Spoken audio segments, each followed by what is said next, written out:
things to help me with the algorithm.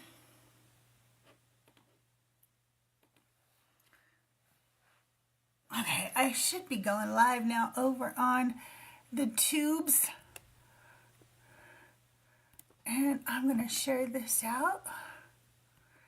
Hopefully get some people in here.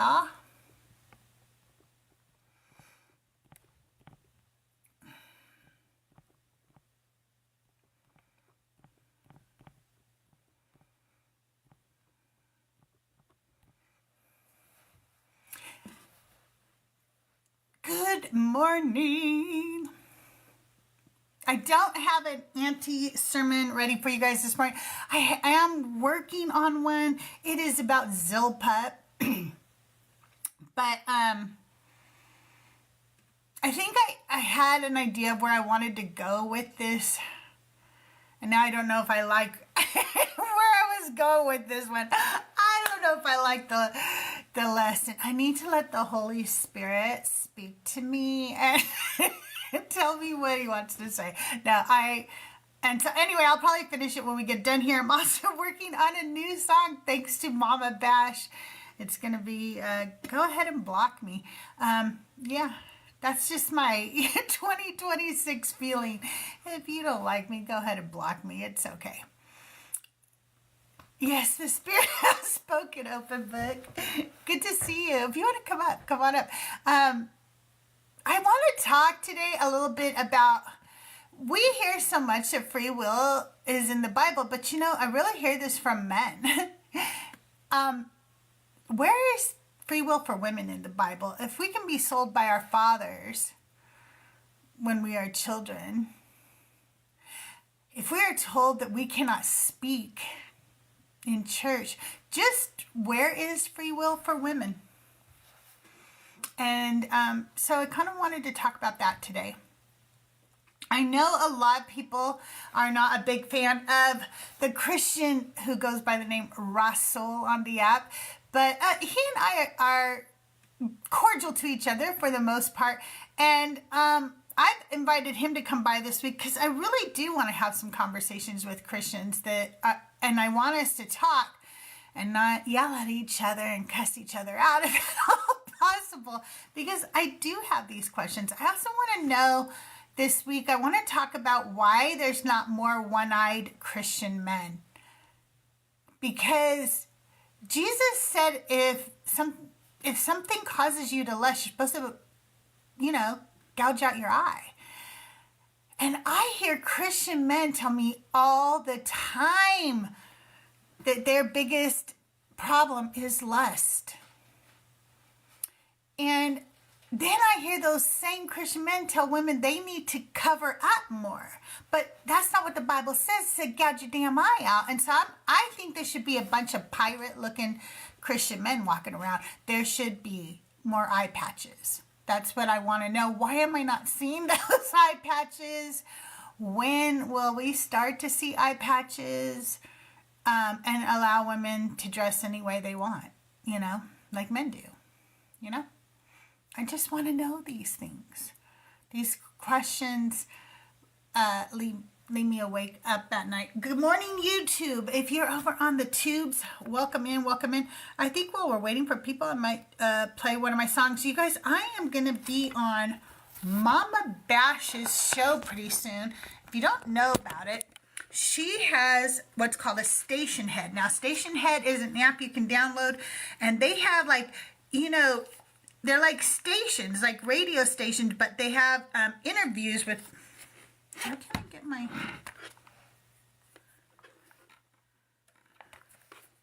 I doing it wrong?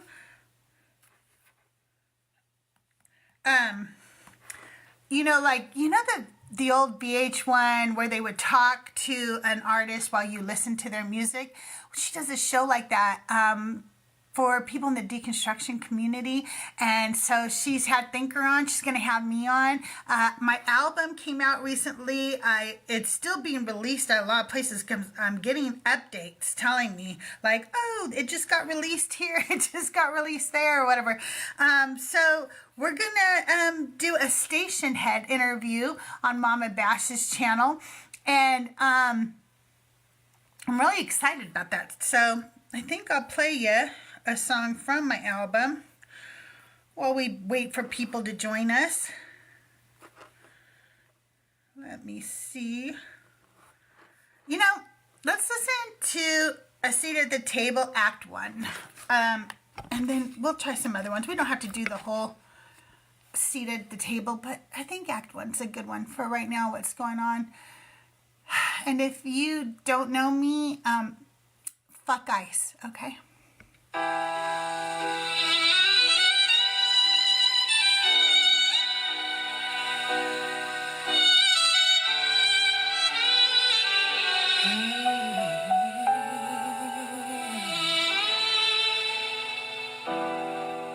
Good evening, CrystalJae. Don't be startled, my dear. This story comes in 3 movements, but this one must stand on its own right here. I didn't come for a single song or a truth neatly told. Some lessons need more than one room, more than one table to hold. I've watched you read a room before. The words are even said. You notice who is pouring wine. Come on out. And who is breaking bread. A seat at the table. Who sits, who stays, who looks away. I've worn 1,000 names before. They learned to write them down. In Anna, in the dust and clay, I started, sung by crowns. They dressed me up as Aphrodite, made me soft or sweet. But power always shows its teeth before it learns to cheat. So listen now, because this is why I chose to speak to you. You're starting to see how tables work and what they quietly ask you to do. Seat at the table. Who sits? Who stays? Who looks away? Come with me now, Berlin. 39. Winter pressed into the street. A Jewish boy named Jacob learns how fear finds a way to eat. His friend is Klaus, the German boy, grew up just down the lane. He swears to Jacob, hand to heart, I'd never speak your name. I know what's wrong, Klaus says out loud. I see what's being done. I'd never turn you in, I swear. I'd never be that one. But one night Jacob sees him there at a table warm and wide, pouring wine for men in brown. A swastika at Klaus's side, not shouting hate, not raising fists, just smiling, passing bread, calling it kindness, calling it peace, calling it nothing said. Klaus doesn't point, Klaus doesn't tell. Klaus thinks his hands are clean, but he pulls out chairs for Nazis and calls it staying seen. And Jacob learns what silence costs. Before the knock arrives, you don't have to turn them in to help them take their lives. A seat at the table. Who sits? Who stays? Who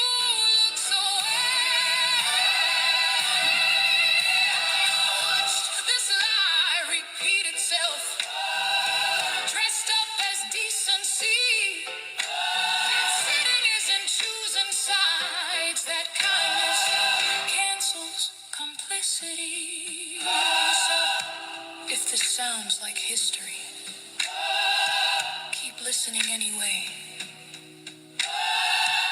because the table is still set, and it hasn't gone away. A seat at the table.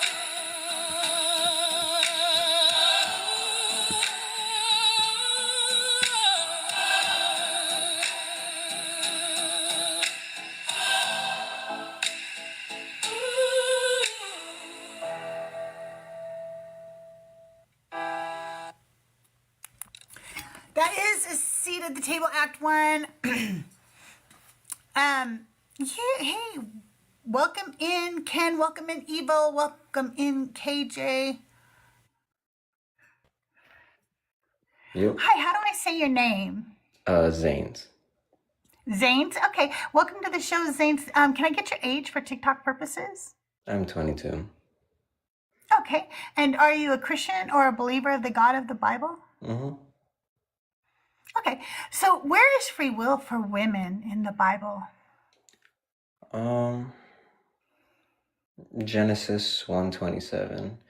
Men and women were created in God's image. So by default, both genders have free will. But women don't. We are allowed to be sold by our fathers into slavery. We are even told that our vow is not our own. Should we vow to even God himself, our husband or our father can take that vow away. Are you talking about the verses in the Old Testament? Yes. Is your God not the same today, yesterday, and always? Yeah, but Jesus came to fulfill a lot of things that were done back then that had to be done in a fallen world rather today. That has nothing to do with a woman's vow. Jesus didn't say, and now that I am here, a woman gets her vow back. Jesus Wait, never say that again? addresses the Sorry. fact Jesus didn't come and give women their vows back. He didn't undo that. After Jesus, Paul tells us that women are not even allowed to speak in church. So we are still being controlled. Okay, so vow Thank you, like Tahir. vow how? Like what do you mean? Vow. And you're the one who brought us to the Old Testament. You were the one who said that my free will came in Genesis. And then when I told you something to the Old Testament, you were like, that's the Old Testament. Yeah, but how does that work that you can quote the Old Testament, but I cannot? Because I'm quoting a verse that's generally tied to, it's telling you something. Like it's not like that. So are the verses. No, yeah, no. verses I said I'm that telling wrong. you. Yeah, no, I said that wrong. It's Yeah, not they're telling you informing you too. But And they're never reversed. There's nothing that I've told you that Jesus ever reverses. I He mean, never tells you. yeah, that there's a it's lot of things that reversed. happen in the Old Testament that we definitely don't do Right. nowadays, like murder and things. But you should, because Jesus said that none of the laws will be done away with until heaven and earth pass away. But I'm not even talking about the laws. I'm talking about God saying that a woman's vow, it doesn't mean anything if a husband or a father wants to take it away. And that means I don't have free will. Okay, which verse is that? Let me find out for you. Hang on one second. Yeah.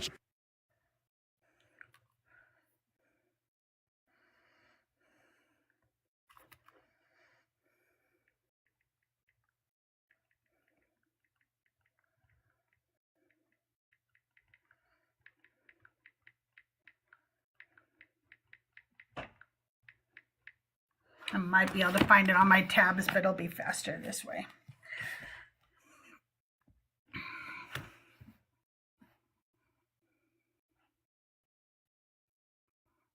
It's in Numbers 30. So let me turn to that.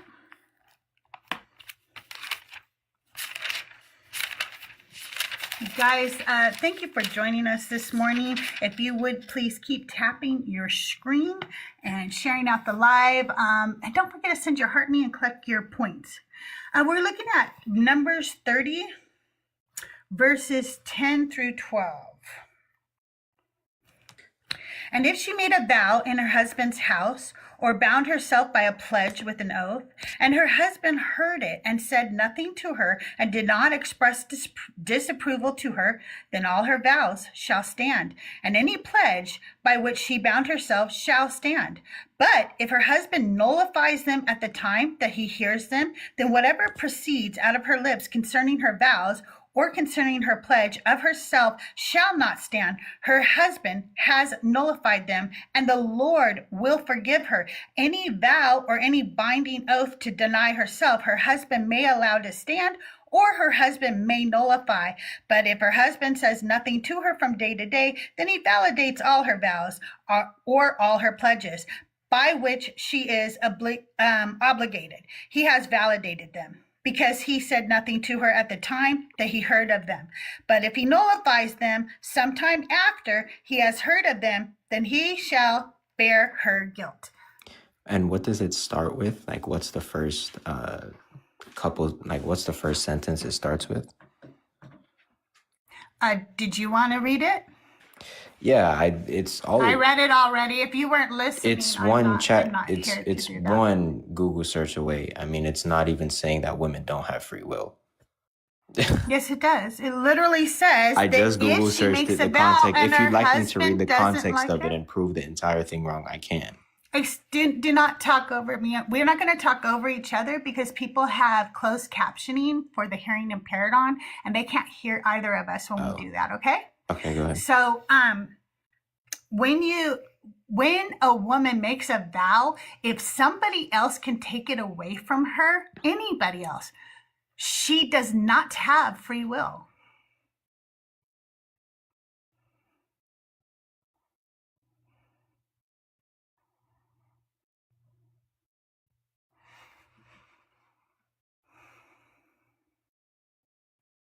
And if any of the friendlies It says want to come if up a and woman join me, you vows to can. the Lord, it literally says she has her own agency. Where? The first, which version do you have? I have the New Revised Standard Edition, and it says, and if she made a vow in her husband's house or bound herself by a pledge with an oath, and her husband heard it and said nothing to her and did not express disapproval to her, then all her vows shall stand, and any pledge by which she bound herself shall stand. So Numbers if 30. she says something and if she says something and her husband doesn't say anything, her vow stands. But if he does say something, it doesn't stand. That means she does not have free will. Numbers 30. If a woman vows a vow to the Lord, it's literally... Numbers 30 what? Numbers 30 what? What do you mean, Numbers 30 what? Numbers 30. Numbers 31, Numbers 32, Numbers 30, verse 3. Which verse in Numbers 30 are you talking about? It's literally saying she initiates the action in a vow to the Lord. What verse? Why are you talking over me? Why are you talking over verse me? in chapter 30? Because you haven't answered the question. I did. What verse If in a chapter woman vows a vow 30? to the Lord, that answers your question. You got destroyed. Sir, do you know there's different verses in the chapter? Do you understand that? Could you please let me know which verse in chapter 30, sir? That is my question, sir.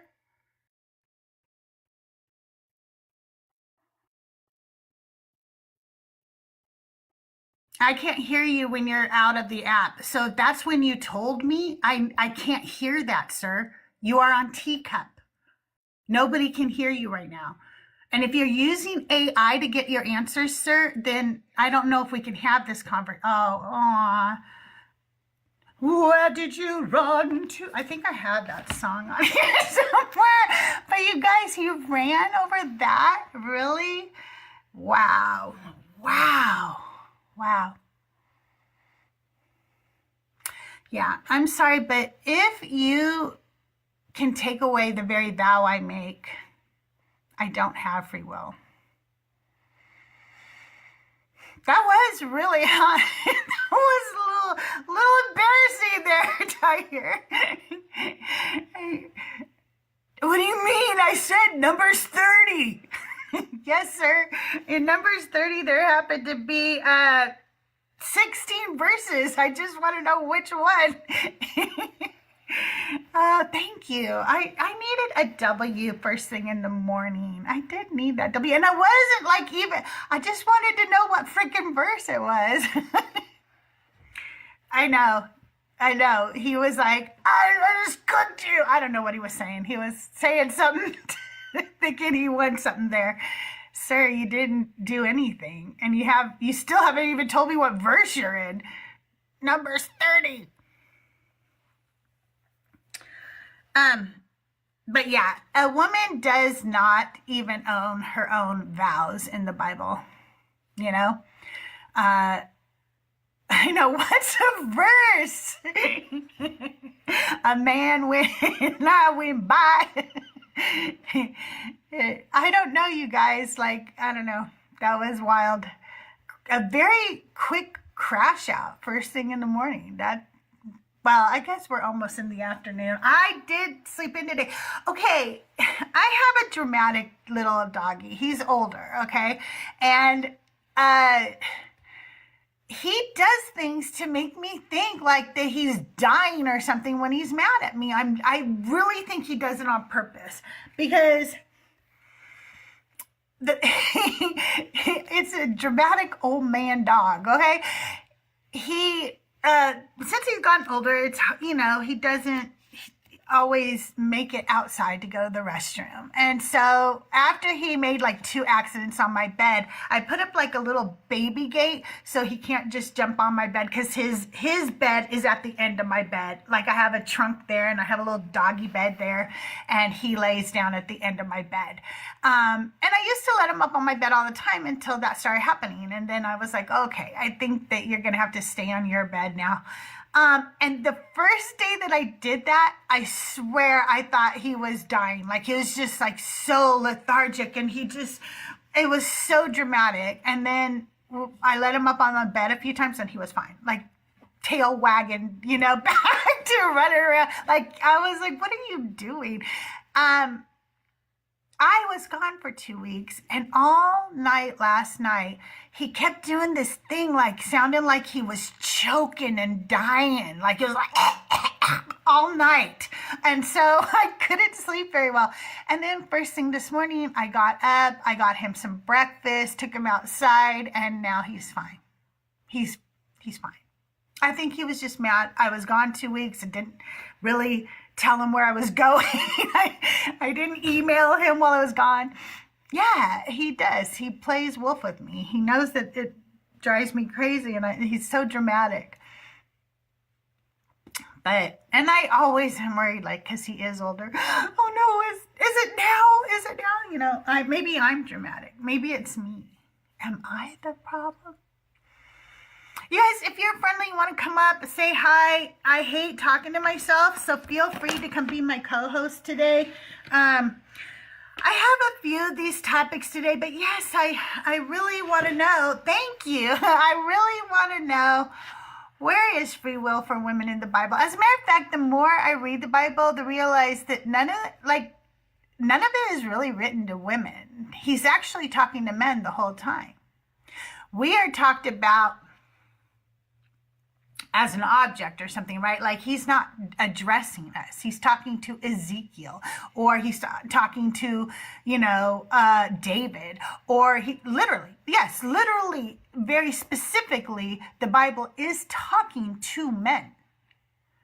And so even if, which it doesn't ever give men free will in the Bible, but even if we pretend for a minute and live in their delusion that they do somehow have free will in the Bible, hey, Reckless, if you want to come up, feel free. The guest box is open. I'd love to have you up here. Like where is this free will, right? Come up and say hi. We haven't talked in a little while. How are you doing, my dear? Doing well. How are you? I'm doing good. It's been, I think, a couple months. I'm doing much better. That's good. You sound a lot better. Yeah, therapy wise. Trust but verify is seriously like my lifesaver. I mean, the things that he's done for me, and then building this community and the friends all around, and then people like you. It's so beautiful. It really is.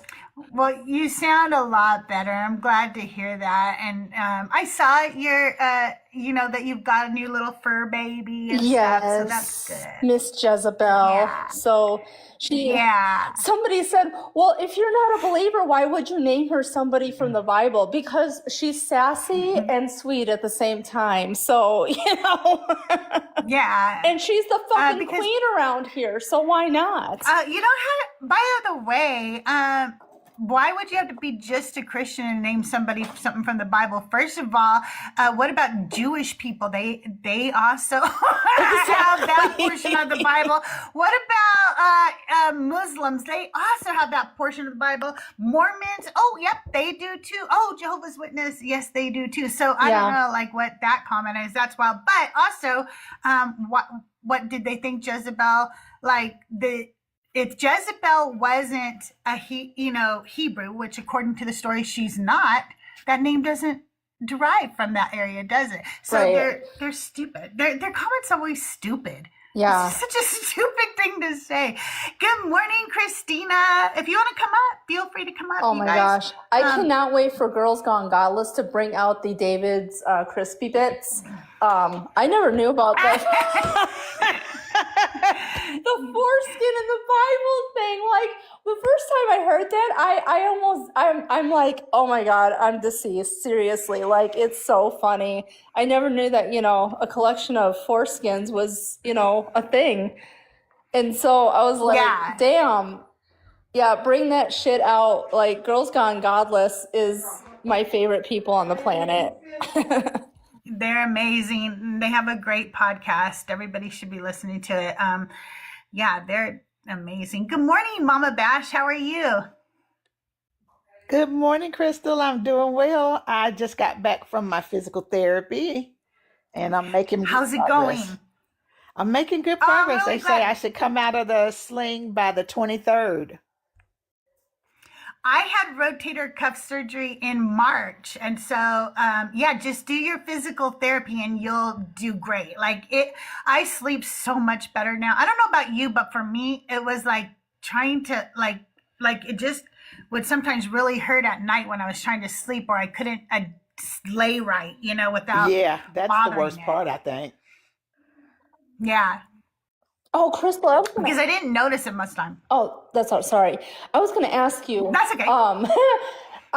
So my son has been having nightmares of burning in hell and shit like that, and this has been quite the fucking thing in our house. I know with this administration, we're not going to get anywhere with writing legislation about this because Japan has made it illegal to teach children the fear of hell. And I would love to do some kind of legislation because my inbox is absolutely full of parents and people that have dealt with the fear of hell nightmares and shit like that. And I really think that something needs to be done. And I know that right now with the administration and all this shit, I don't want to talk politics. I know that's probably not part of the thing, but it's also important to know that, these things are fucking happening. And Yeah, and let me make this statement very clear for anybody listening. Everything is political, so we can't not talk politics. When we talk, it's political. So go right ahead. okay.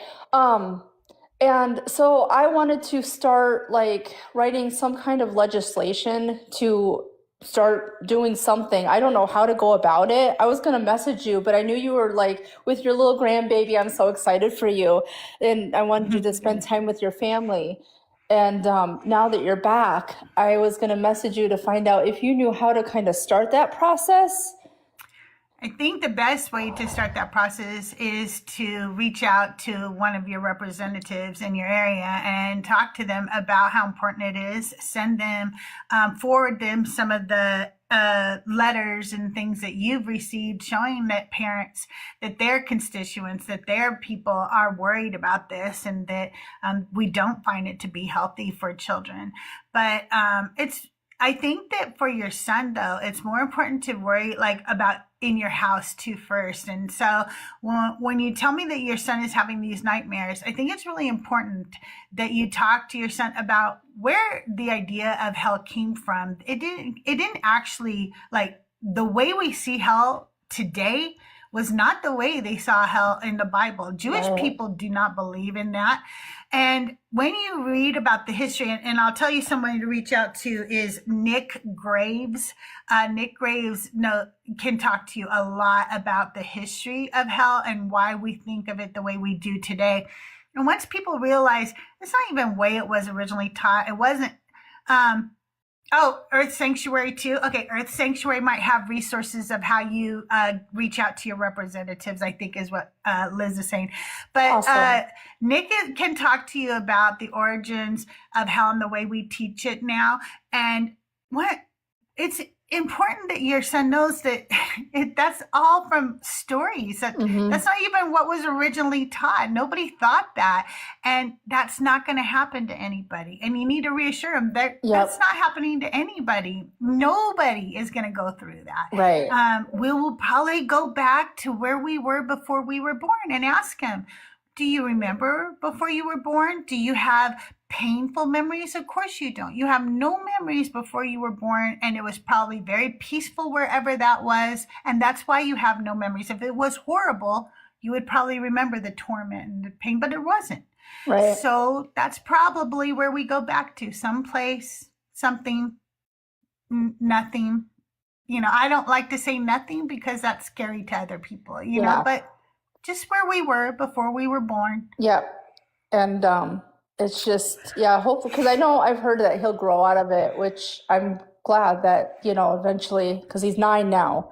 So there's a lot of. But I think that a lot of times just talking to them too and letting them know that then turn off the comments. Turn off the comments for what? I think she's trolling out in the comments. The stuff for Christ. She's got an issue. Okay. Well, you can come up, Steph, if you want. I just want to know where free will is for women in the Bible. That's what we're talking about today. But, Reckless, thank you for coming up. I really appreciate it. I'm so glad to see you. And I'm going to go ahead and drop you. Yes, please do. I'm going to go to the grocery store and grab some groceries. All right. Good seeing you. Have a great day. Thanks for being here. W in the chat for Reckless Religion. You guys, she goes live too. Make sure you check her out. And hopefully we'll get some Christians or believers to come up and talk to us this morning. But I did want to talk about this. I want to know where free will is for women because I just do not see it. I was talking, I don't know if you were in here when the guy crashed out a little while ago on me, Mama Bash, but I was bringing up the verses that talk about how a husband can nullify a woman, his wife's vow. And if a husband can nullify my vow, how do I have free will? Doesn't seem like I do. Thank you, Reckless, for the gift. I appreciate it.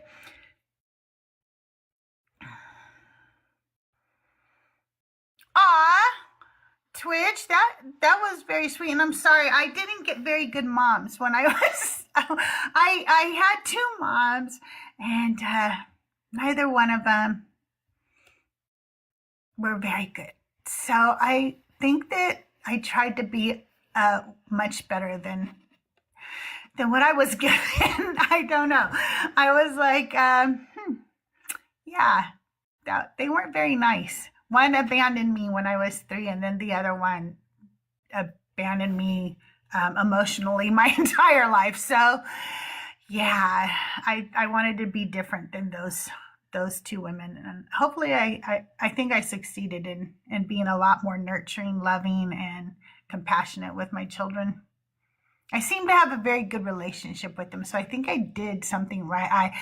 I'm a firm believer that if you have family members that are mistreating you, I don't care if it's your mom, your dad, your brother, your sister, whoever, I believe in going no contact. I know some don't, but I do.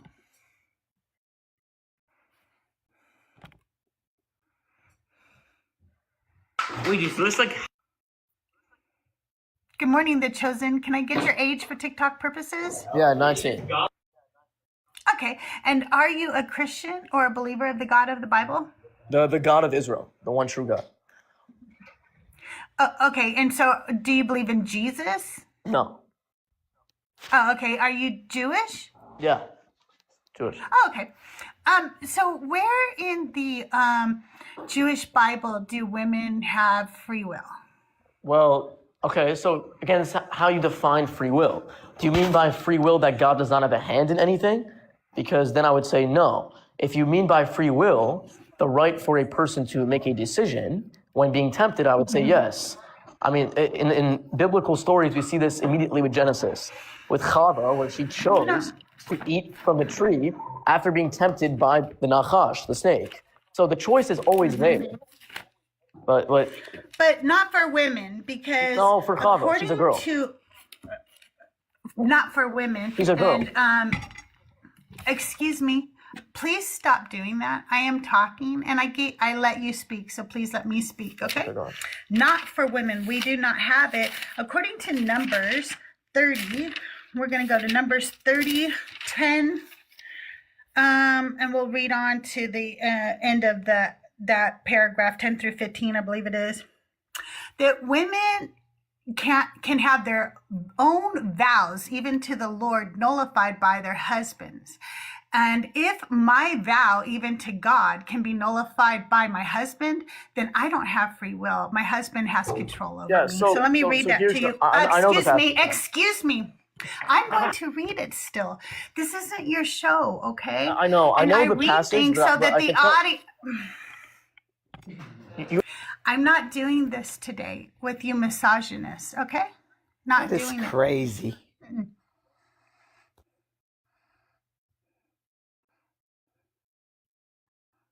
I know you don't want me to read it because you don't want other people to hear it, because you do know what it says. You know it says that I do not get to have my own vow, that a man controls my vow. And if a man is controlling my vow, I do not have free will. Thank you, Otter. Absolutely 100% proving my point. That is crazy. Two men have come up here and crashed out on this already. I think I've hit a nerve. I think you have, Crystal. I think you've stirred up something. Because, like I was reading this one day, Mama Bash, and I started realizing this book, except for maybe a few verses, is all written to men. It's not written to us. We are just props in the story. Right. Which book is written to me? I mean, all of these were things that they were telling men to do. Like, it doesn't say women don't sleep with your husband's brother. It says men. It says, hey, guys, don't sleep with your father's wife or whatever. Like, not once is there anything to me to tell me, It tells men what to do with me if I do sleep with somebody else, but it doesn't say, this is to you, Right. women now, except for very few verses like, shut up, don't talk.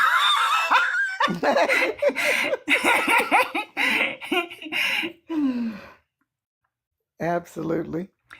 Steph, you're more than welcome to come up. I'd love to hear about that verse.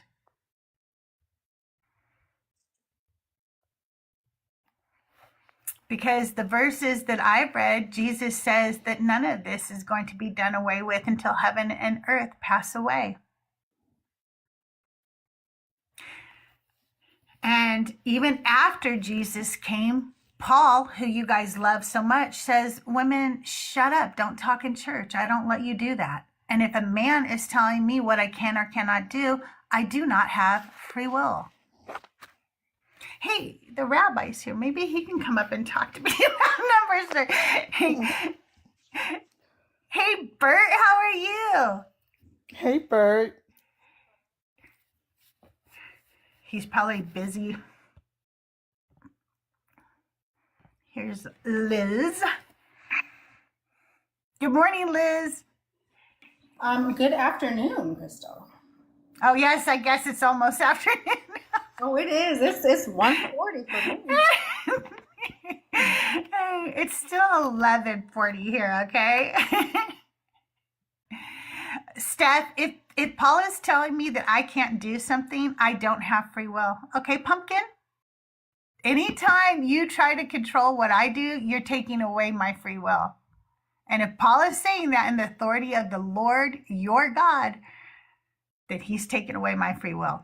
You can pretend like you have free will, but Steph, nothing in this Bible gives women free will. It actually doesn't give anybody free will, but we're going to pretend that men have free will for just a minute. The Bible says everything is predestined. But we'll pretend for a minute that some people have free will. Women don't. Women can be sold by their fathers. Women have to marry their rapists. Women don't even own their own vow.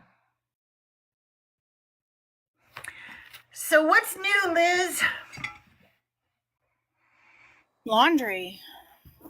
Gotta love it. I actually came up to ask Rabbi Bert a question after you're done speaking to him. Oh, go ahead and ask him, and then I'll tell him what the men are crashing out about this morning. Bert, are you with us?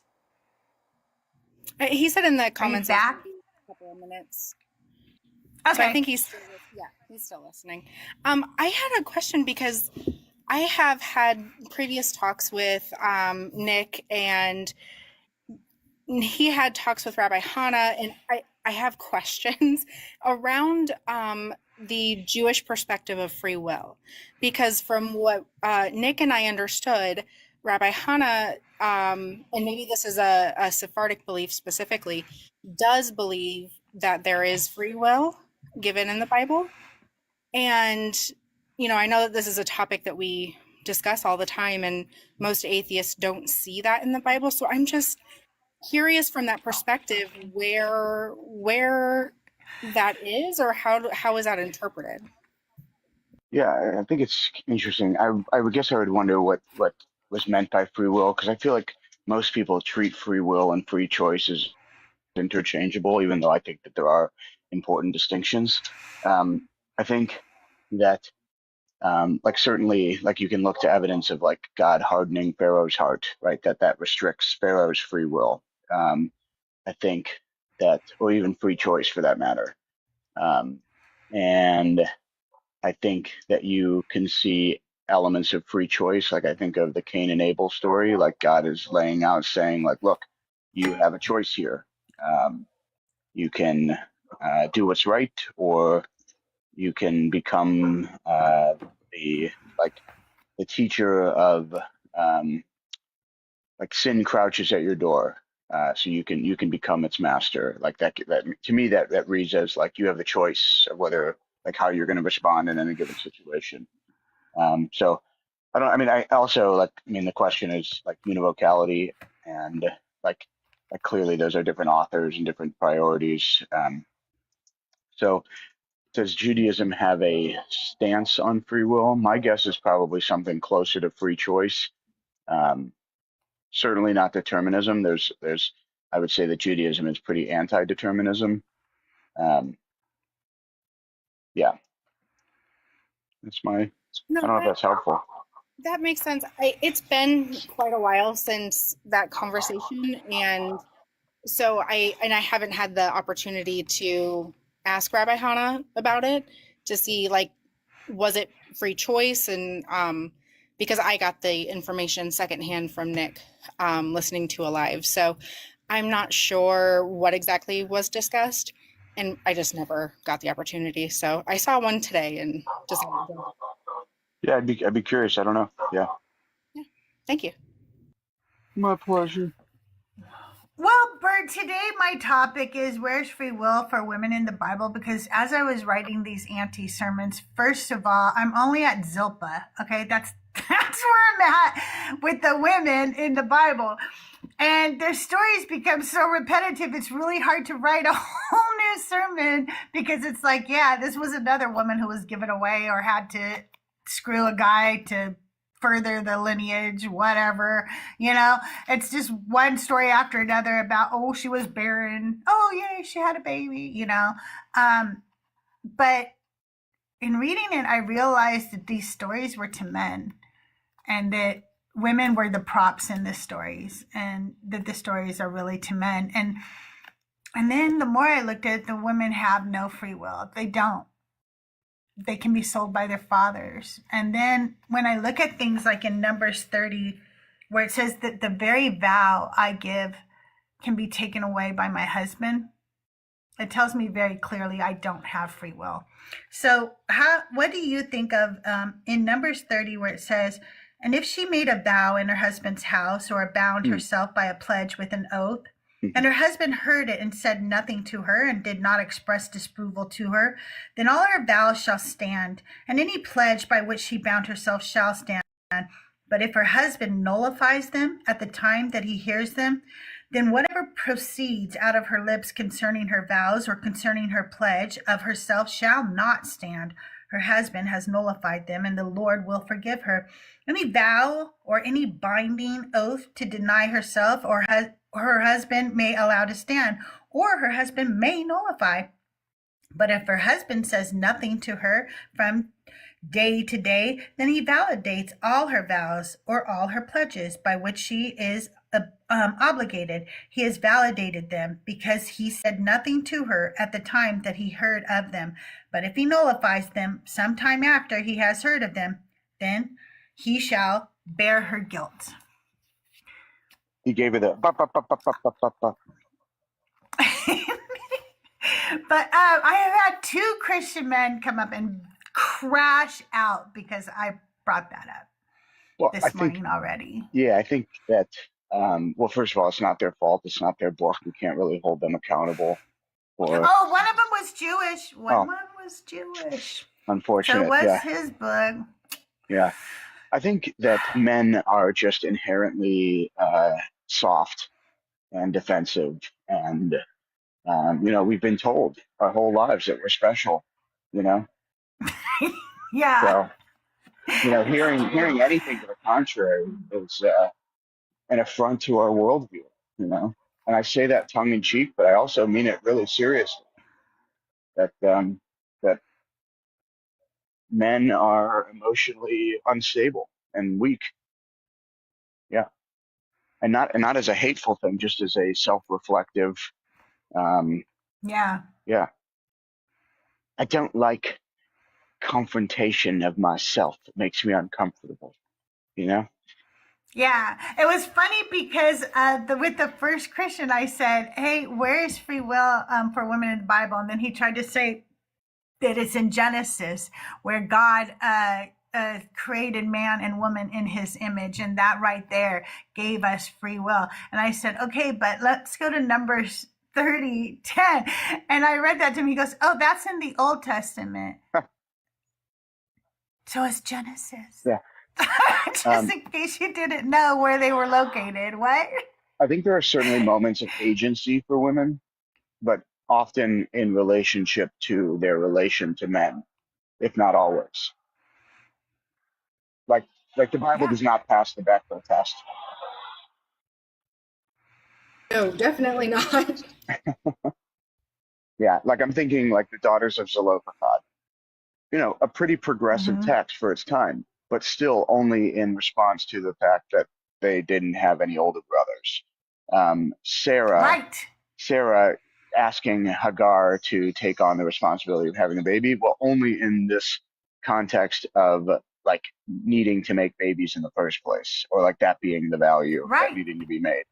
I'm thinking, actually. And when Zilpah has her babies for Leah, Zilpah doesn't even get to name them. Leah does. And Zilpah was a wife. She was a wife just for breeding's sake, but she was a wife. Yep. And I was also thinking, like, maybe the most sort of, well, then, like, the agency for Tamar and Judah, but this is only because Judah was withholding sons from her for the levirate marriage prospect. Yeah. Now, Ruth certainly demonstrates agency But that's because of her love of Naomi. I think that might be the most sort of in like the one that most closely passes the Bechdel test. Because it's not there's no men to speak of in the story to begin with. Like meaning they're all unalive. Um, I'm also thinking like Devorah the prophetess, um, like who sits on like she's like the chief over Israel. Like that might be another example of actual agency. Um, but then Barak is still involved, um, and Sisera and Yael. Anyway, I'm just trying to think of trying to be as broad sweeping as possible. Yeah. Yeah. I just think, though, that the laws themselves tell us that we don't have agency. And because of that, women, especially Christian women, have been so ready to submit to men and allow them to be in control, not only in our homes, but in politics. Women themselves don't understand that women can lead. They can lead our cities, they can lead our counties, they can lead our states and our countries. And because of this stupid fucking Bible saying that women are to submit to men, literally women are some of the biggest misogynists. And it's harmful. I think that just was demonstrated by that person who just crashed out in the chat. Yeah, exactly. She was like, you guys are so angry while we were laughing, by the way, and having a very nice conversation. I thought it's so funny that they see this as anger. Like obviously she's not watched the show very much, or she'll know that this is not how I sound when I'm angry. She would know the difference. Wild. But yeah, interesting it is that there's so many Christians, like that say that, we're so angry and we have all this resentment and et cetera, et cetera.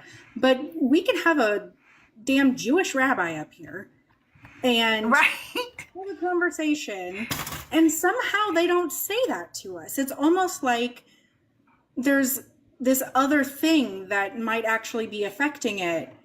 Somebody else's ego potentially, because I, have conversations with Rabbi Bert and we're cool. Like, I don't know. Exactly. It is really weird. It's so weird. It is projection, Tahir. I think it's definitely projection.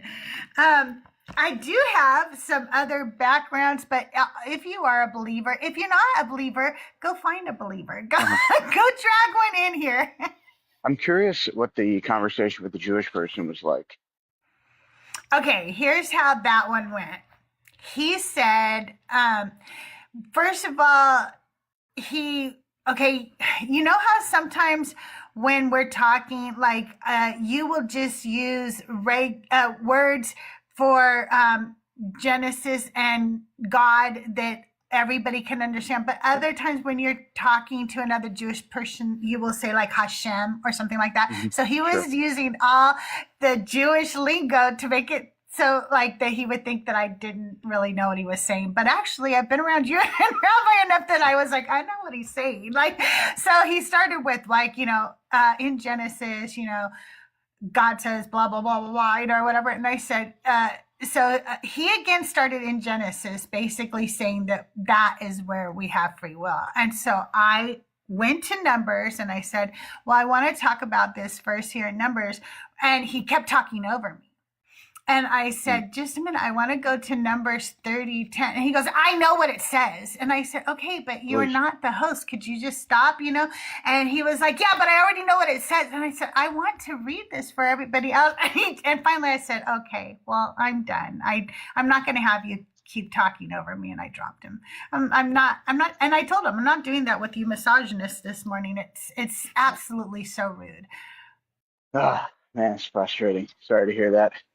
Was it just me though? I didn't really get a good look at his profile picture. I swore that it was a picture of Jesus.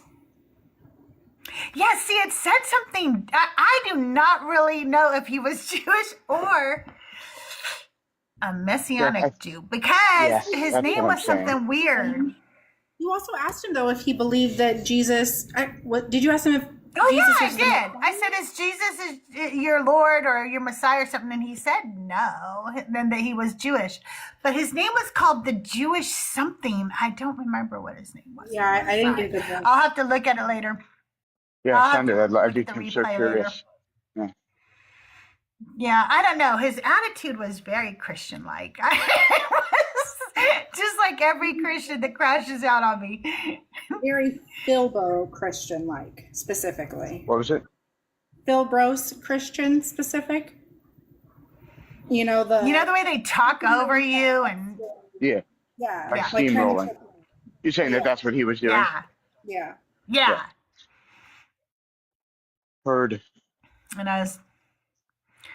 I know that they hate it when you read the word, and that's wild to me because as a Christian, I would have loved that. As a Christian, I believed, you guys, Christians, we believed weird stuff, okay? And I know that Mama Bash will agree with me on this. I believed every time the Bible was read, like especially out loud, that somehow, somewhere it magically did something to somebody. Like it might not be me, but somebody heard that word and their life was changed because the Bible said that my word will not go out void, right, Mama Bash? That's right. Your word will not return void. So some kind of magic hocus So pocus just was keep happening. sending it out. And so I would have let me read that. I would have been like, yes, read the Bible. It's going to magically do something out there if she reads that Right. Bible verse, you know? Crystal just Absolutely. every day. What? You're just out here saving lives every day, reading that Bible. Every day. Every day.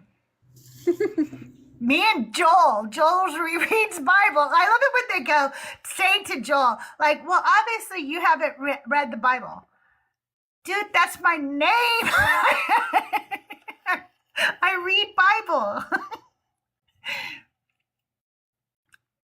But, you know, I feel like maybe that's some kind of, again, projection because they know that they're spouting all sorts of lies all the time.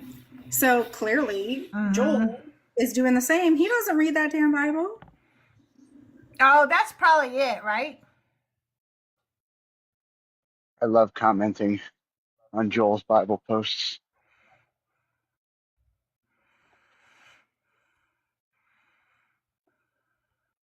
Are you starting shit over there? Me? Oh yeah, all the time. I gotta look.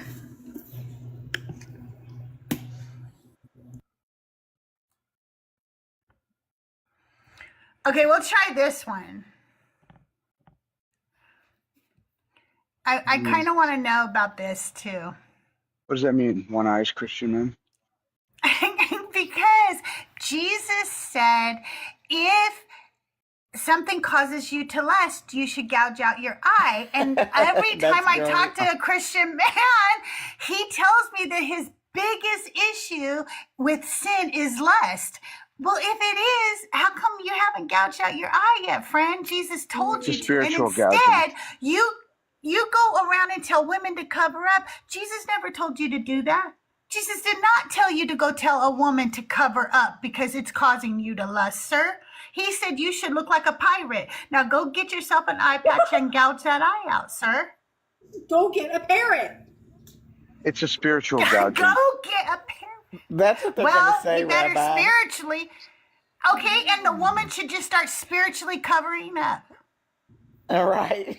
You know what I'm saying? I'm sorry. Yes. But maybe women need to just spiritually cover up, sir. If you are spiritually gouging out your eye, I have spiritually covered up. Well, don't Christian women say that they're covered with something? I wasn't Christian. I don't know how this works.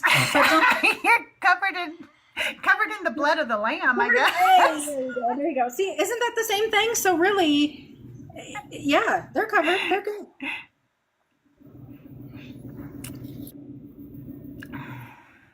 It's the heathens like us. Really, Soldier?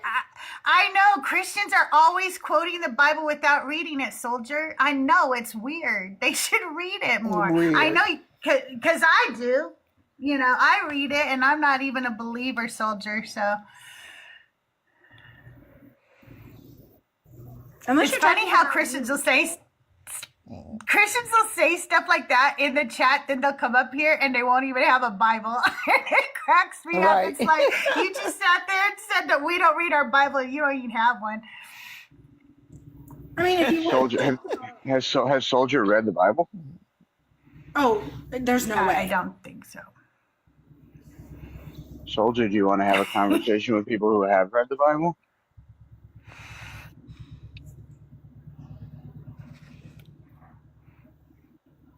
It's just a Come up, generalization. Soldier.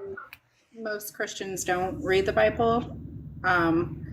And no, you didn't say that it was Crystal. I'm guessing you're saying it was me because I didn't know the, covered by the blood. It was a joke, but also I'm a lifelong atheist, never believed in the Bible, and I own 10 or so. I don't know, and have read them. You can ask actually the people up here, the people in chat. I do debates with these guys as well on panels sometimes, and I mean I can quote stuff too, just like a Christian can. Usually though, it's interesting the difference between like what Christians quote and what atheists quote. The word cherry picking comes up a lot, but it seems that it does go both ways, where the Christians only know really, really positive things, and atheists like to go to the stuff that's not so good. That kind of points out I just realized my typo. It's supposed to say one-eyed Christian men, but I accidentally did a typo there. But you guys get what I'm saying. Why aren't they walking around with a pirate patch? That's all I want to know. You just Good need morning. You just need a comma. But that's what I mean. Why aren't y'all out there gouging out your eyes? Why are you telling women to cover up more? That's not what your Bible says, not what it teaches. But yeah, I have quite a few questions. When I listen to like Mama Bash and Thinker and I don't know, Joel and Mezzo and stuff, when they're talking to Christians, I start having more questions. I'm like, wait, what about this? And so that's why I thought about the free will with women. Like, come on now. We talk about all the time. Women have no agency in the Bible. If I don't have agency, I don't have free will. It's very simple. You cannot have free will if you have no agency. And then true. I started thinking, why aren't there more men? Also, literally, because these men act like they are so devout to this God and they'll take everything else very literal. I don't know, there are Christian men out there who are like, I do not eat shrimp. I do not wear mixed fabrics. Okay, do you gouge out your eye when you lust? Or do you ask your wife to cover up? How come you're not taking it that far? Just want to know. I had a guy And on just my see panel, them Crystal. tell their wives. I'm sorry. I had a guy on my panel that said that he would have cheated on his wife if he wasn't a Christian. Wow. He was like, I've been married to my wife and I love her. But, if I wasn't a Christian man, I would be out here sleeping around with all these women. I was like, dude, do you realize That's what you're horrible. saying? Isn't that horrible? And he thought that really was like, horrible. he thought he was bragging about how much he loved his Yeah. wife and how good of a Christian he was. I didn't think It's that was good at crazy. all. Yeah. It's crazy. When the way they talk about marriage all the time, they make it seem like it's this really hard effort that you have to put in to not cheating. Okay, I can't tell you how many Christians talk like that it's this very large effort. I've been married 30 years. why would it be an effort? I am a monogamous person. That's who I am. And I married somebody who also is a monogamous person. That's who he is. And so I haven't thought about cheating. Have I thought about leaving before because things are really bad or whatever in the relationship? Yeah, after 30 years, there's been a few times where we both have wanted to call it quits. We didn't because we were like, actually we know this too will pass, whatever we're going through right now. But it was never, I want to cheat on you. Like, because Right. that, I don't know, like I'm monogamous. Why would I do that? I don't know why they act like it's this overwhelming thing. Can Doug and I both look at each other and say we never looked at another person and thought, wow, that person's really attractive? Of course not. There's attractive Right. people on the earth. That would be ridiculous. I don't care. When I was younger, I probably cared because Christianity made you think made you think so many weird things as a wife, like, I'm sorry, I really did. Like, you just think that you have to be like the prettiest, most perfect little wife. If you're not, you're going to cause your husband to like cheat. What? It's so weird. Yeah. It's a It weird is weird. thought pattern. Mm-hmm. And to be clear, People, go ahead, Liz.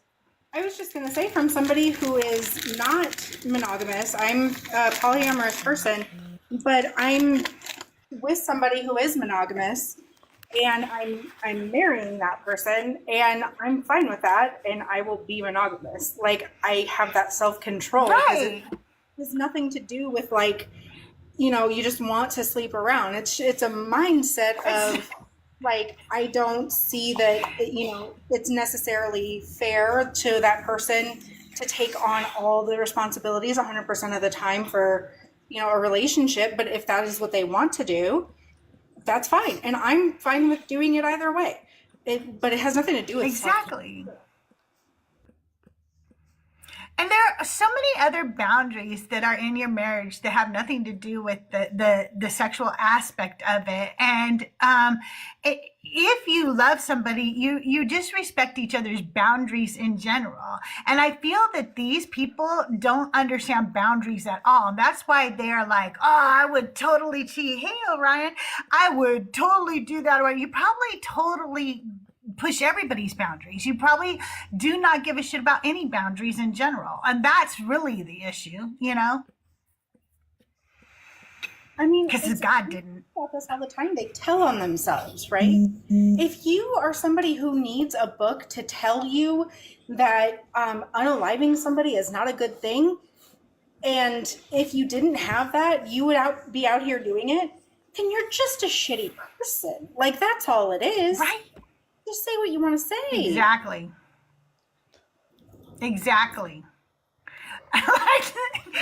That guy earlier, I just really wanted to say to him, it was really funny because he was telling me that in Numbers it says something, right? And I said, Numbers what? He goes, Numbers 30. And I go, I know, Numbers 30 what? And he got really mad, goes, ma'am, I just told you.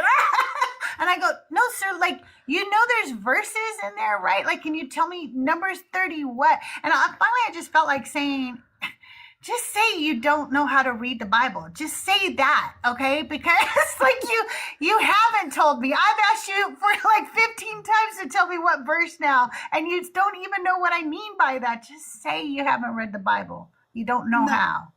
Instead, he Just said, say haha, I beat you and ran. Yeah. Like, literally. That was so ridiculous. Oh my God. Yes, I do believe that many of them would grape. I think that I don't know. It's wild to me that I think it was Lords or somebody this morning. Somebody was saying like, oh no, it was Mac Lester. A Christian said like Mac said that grape was always bad. It's objectively wrong to do. And the Christian said, you can't say that. And Mac said, Yes, I can. Like I just did. What do you mean I can't say it? I hear that so many times because they think that they have objective morality through God, and because we don't have objective morality through their God, we can't say something is objectively bad. Yes, I can. I most certainly can. First of all, you would have to prove your God before you could say that your God is the grounding for your objective morals. Without proving that there is a God in the first place, you can't tell me that your morals are objective. But on top of it, I could say something is objectively bad because I can objectively see the harm it does. That's so ridiculous.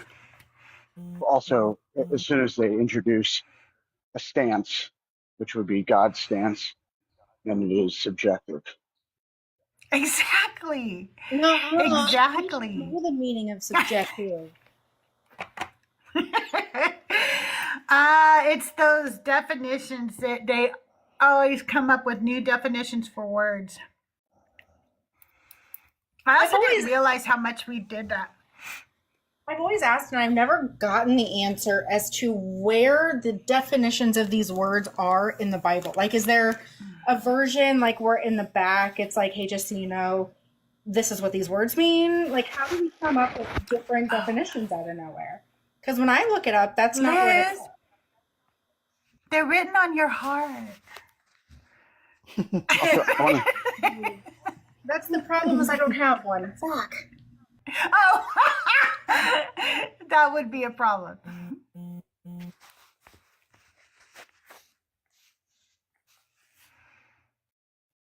You guys, thank you for the 14,000 likes. Thank you for all the shares and the heart me's and the gifts. I really appreciate it. If you can keep tapping the screen, sharing out the live. If you're a Christian or a believer of the God of the Bible, I want to talk today about why men, Christian men specifically, aren't walking around with just one eye. I have so many Christian men tell me that their number one issue in their life is lust. And Jesus said, if your eyes cause you to lust, then to gouge them out. And I just don't really understand why they tell women to cover up instead of cutting out their eye. Like, go have that thing surgically removed. It should be under your insurance since you're pushing your God in all aspects of our lives. Don't they cover things like that now? I don't know. I think they should. But anyway, if we don't get somebody up, I will change it. They probably don't like this topic, and I have more. I am going to drop down to clear up the panel. Hopefully that will help. But I will be in and out. And if I feel like coming back up, I'll let you know. But good to see you. Okay, sounds good. Good to see you too. I'm so glad you guys are back around now.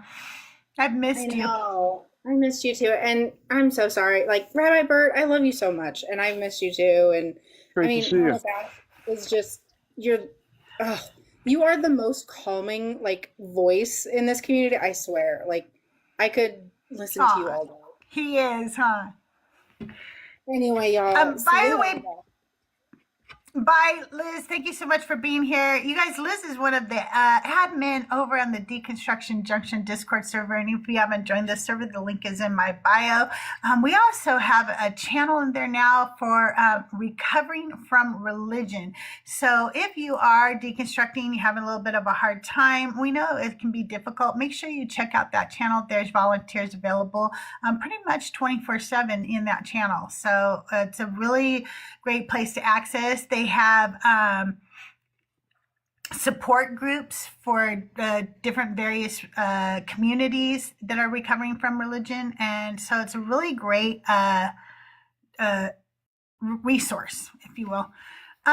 I am going to start doing non-believers Bible study on Thursday mornings, hoping that maybe Bert can join us a little bit more often. It's hard for him to have a set schedule, but I'm going to start them this week on Thursday mornings instead of Wednesday mornings. Thank you. I feel so bad. I feel like I'm like. Oh, did you? That's okay. Don't feel bad. Yeah, hopefully Ghost Thursdays says, will be more clear. I hope so. I really hope so, because I love it when you're there. I love the discussions that you and I get into. I think I have really good questions for you when we're reading through, and I think people get a little bit deeper dive into into the stories that we're reading and stuff when you're there, and I appreciate it. Ghost says, I don't think lust is a problem since women no longer exist. I'm not seeing any here anyway. Okay. Is that what Jesus taught you to do? Did you think that you would just come in and insult people and that's the love of Jesus? Is that how Jesus told you to act? Is that really? I don't think that that's what Jesus told you to do. But to me, what I'm hearing is a little tiny man who has a little tiny insecure self-esteem, and he's too scared to talk to women. That's what I hear.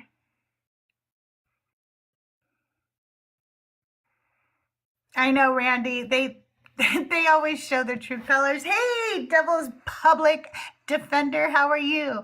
Good to see you.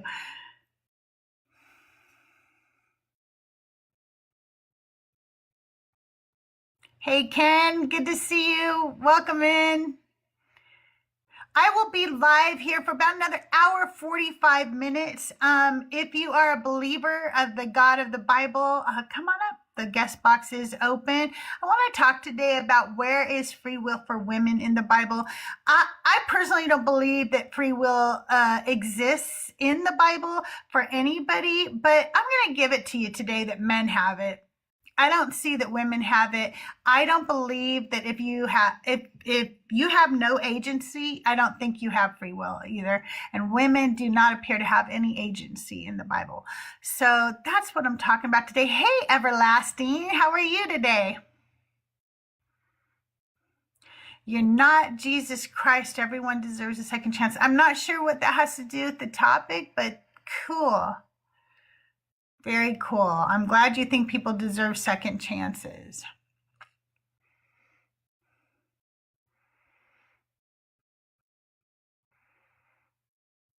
Well, I'm going to play one of my songs for you while we have a little downtime. You guys, if you haven't gone to listen to my album on your streaming services, you should do so.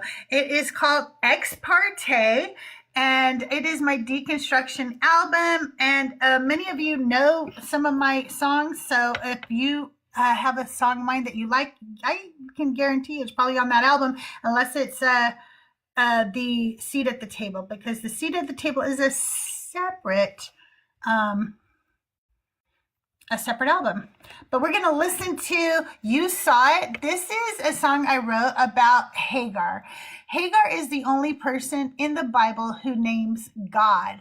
As a Christian, you're taught that when she names him the God who sees, that was because God saw her and met her where she was at. But God also sent her back to her abusers. And as an atheist now, I see that song in a different light. And this is my song called You Saw It.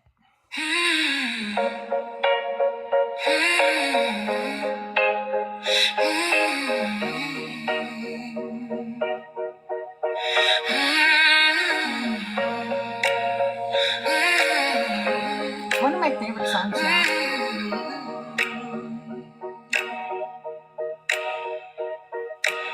Men didn't have the nerve to name you, not with truth, not with blood on their hands.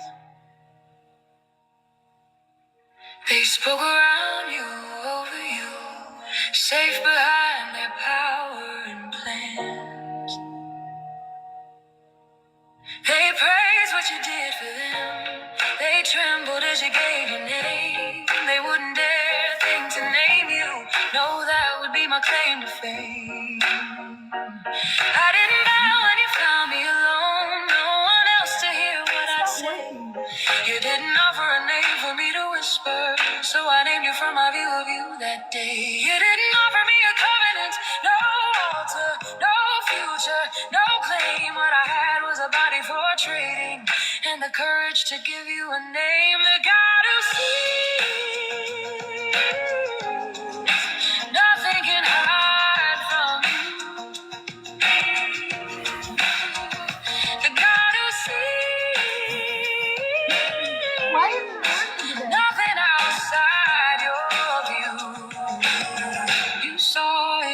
You saw it. You saw it. You saw it. You saw it. You saw it. You saw it. You saw it. The story's been told for generations, passed along from voice to ear. Oops, sorry. I called you the God who sees, but it's not how it appears. Like a game of telephone, it traveled, every telling changed the view. Each preaching made it softer, each repeat a little more askew. You saw it, you saw it. Far from my home, isolated, afraid, a body alone in a borrowed land. You saw me doing what I had to do, trying to obey their every command. You saw the cruelty, saw it plain, saw it hand me over like a toy. You saw what was taken again and again. You saw my body and heart destroyed. I ran when escape came into view. Believe distance might set me free, but you found me there in the wilderness and sent me back to what you could see. I named you the God who sees. They heard it as something kind. They said you saw my heart, said it was part of your design. It was never meant to compliment. I named you the God who sees. It was always an indictment. You see it all and do nothing. You see the children, you see their pain, their hunger, their bruises, their abuse. You see the men who harm them while claiming they worship you. You see global wars, you see the suffering, you see it all from your throne. And do nothing. You saw it, you saw it, you saw it, you saw it, you saw it, you saw it. I didn't name you by accident. I didn't kneel, I didn't plead. I gave you a name that fit. I named you the God who sees. You saw it, you saw it, you saw it, you saw it, you saw it, you saw it, you saw it, you are the God who sees. You saw it, you saw it, you saw it.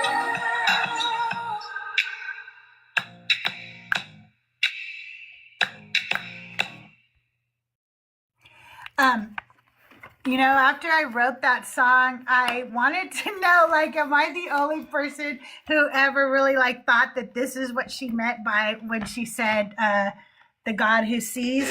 And no, there are actually a lot of feminists who also felt that was an indictment and not a compliment. And it was kind of cool learning that there were.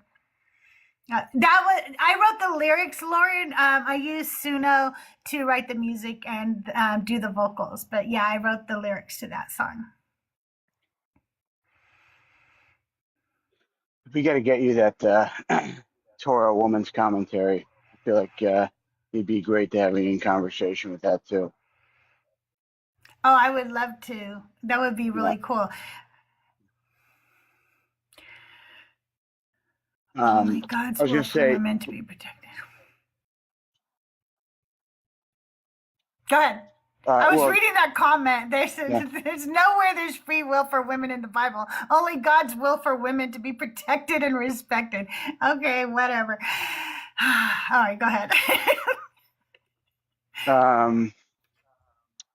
we had like a joke in rabbinical school, like, you saw me see you. Like, that's like a huge thing that comes up all the time. Like, God says it, and the people say it, and like clearly Hagar is saying it to God. Like you don't try and pull a fast one. Like, you saw me see you. That's funny, yeah. Yeah, and I don't know. I as a Christian, I think we've talked about how we are, I don't know, like, as Christians, we're taught that Sarah is like such a good woman in that story and that Hagar is bad. But then when I read it, I'm like, she didn't do anything bad. She never does anything bad. She says what she's told. The only thing, yeah, but she ran away. Yeah, she was being abused. What are you talking about? Why shouldn't she run away? She was being abused. And then for God to just send her back and just, not even her God, by the way. She didn't worship that God. And I think it says a lot that she was brave enough to name that God.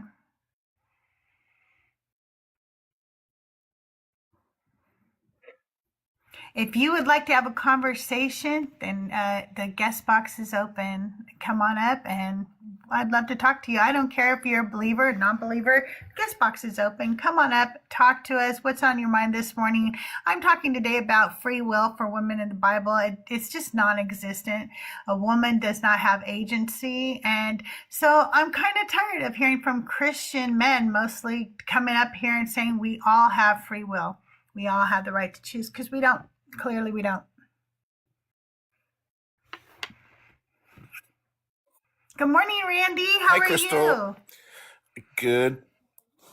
Hey, I didn't realize I'm not as I didn't grow up a religious person, so I everything I learn in the Bible is more recent and it's more from the atheist perspective. But I never knew it was that blatant in the 10th commandment that women are listed as part of like the owned property, and they're not even listed first. They're listed above or below house, but above like oxes and and other like Yeah. servants and things like that. Like, but it's below house, and I never realized that until today. So a little light bulb went off my head. Like, I just don't get how women who are Christians don't look at that and go, that's wrong. Like, this is so wrong. I just don't get it.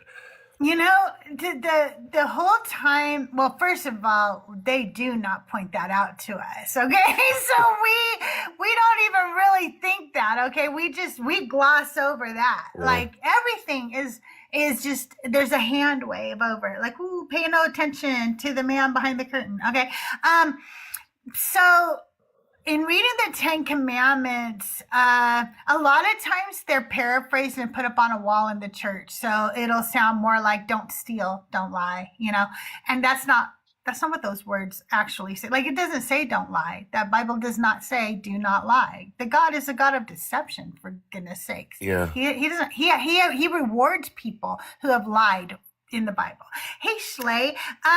So one, it's often very loosely translated for us, and we learn them that way, and we just accept the bullshit. There's a lot of apologetics that are pushed on us, especially in the church, and most Christians, whether they will admit it or not, and I know that a lot of us don't, because when I was a Christian, I know that I said things like, I read this whole Bible from beginning to end. But if I really think of it, I never sat down and read the whole Bible from page 1 to the end of Revelation. I read books sometimes, or we did Bible studies on this, that, and I think I just assumed that I had like read the whole Bible, or lied to myself. I don't know, but I know I said that all the time, and I think a lot of them do, and I think that they really get it from their Sunday morning pastor. Yeah. They bring their little Bible, he says something, and they think they've read the Bible. You know what I mean? Yeah. And that's just not the same. But now when I read it, I'm like, wait a minute, this Bible is written to men. Like it is almost entirely written to men. They're not talking to me. In this Bible, I am a prop. Yeah, no, I never really got that. And just actually from watching your lives, I've been really looking back at it, kind of rereading it, going, wow, you're right. There's nothing written for women. It's more about how to treat women, and it's never really treat them that well, It's No, no, it's not. and definitely not It's in the not. Old Testament is it ever anything about respect or honor. It's really about like items, property, and it's really annoying. So How much I'm worth? I'm worth 50 shekels, Right. if you grade me. I'm only 30 if you buy me, though, so there's that. with inflation, you got to be at least a couple hundred shekels by now. Maybe. It's not even funny. I'm sorry. Anyway, thank you for your lives. I'm learning from you. Well, thank you, Randy. I appreciate it. You guys big W in the chat for Randy. He's such a huge supporter of our community, and I love being in chat with them. Always makes my day when we're hanging out together. Take care. Have a good day. Bye. Yeah, it's like $13 now. Just so you guys know, a shekel, just in case you ever want to figure this out, because I did want to figure this stuff out. So shekel was a specific weight, okay? And if you Google it, you can find out what the weight is. I forget how many grams or whatever it is, okay? And that is why there is a shekel, when a temple, is it a temple shekel? Is that what it's called, Rabbi? Where there's one that what they could calibrate to. Okay, a temple shekel. Okay, that one was the one that all other shekels had to be measured by. Like if it didn't weigh what that shekel weigh, it wasn't considered a shekel. You know, it had to match.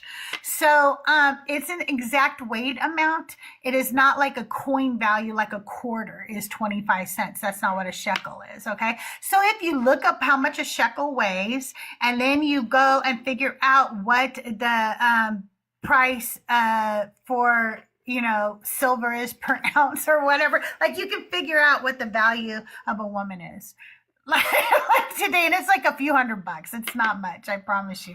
You will be highly disappointed to find out how cheap rapists got their wives for. To quote the Blues Brothers, how much for the women, the little girls? Sorry, that's the creepiest thing I think I've ever said out loud. That was pretty creepy, but it was the Blues Brothers, and it was a quote. Okay. He was quoting the Blues Brothers. Don't be mad at him. I'm gonna see myself out. Take care now. Take All myself right, out bye, back. Rob. Yeah, no, I'm just, We got a runner. No. look at you, folks. You Look at guys, you. if you are a Christian or a believer of the God of the Bible, I still want to talk today about where is free will for women. Come on up. Or if you're friendly and you just got something on your mind, guest box is open. Feel free to come up.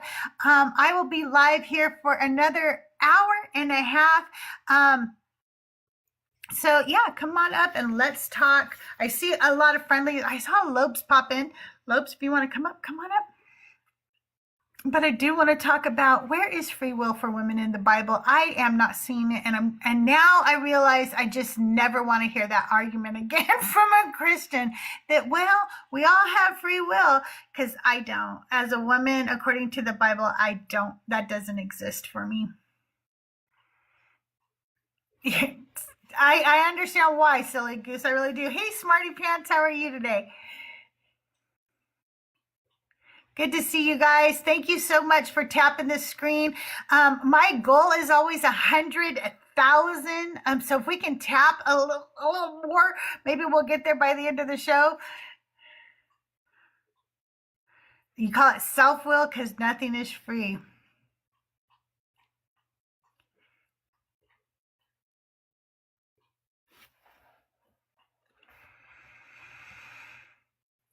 All right, I'm going to play another song for you while we have a minute here. Does anybody have a request this morning? Tahir, do you have a request? Tahir a lot of times has a specific request for my songs, and I do love that.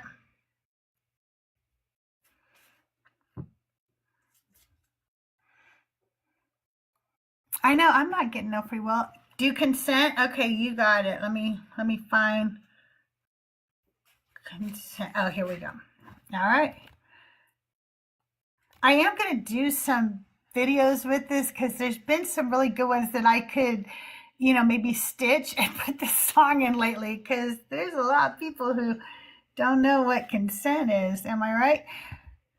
C-O-N-S-E-N-T. Consent is not an option to me.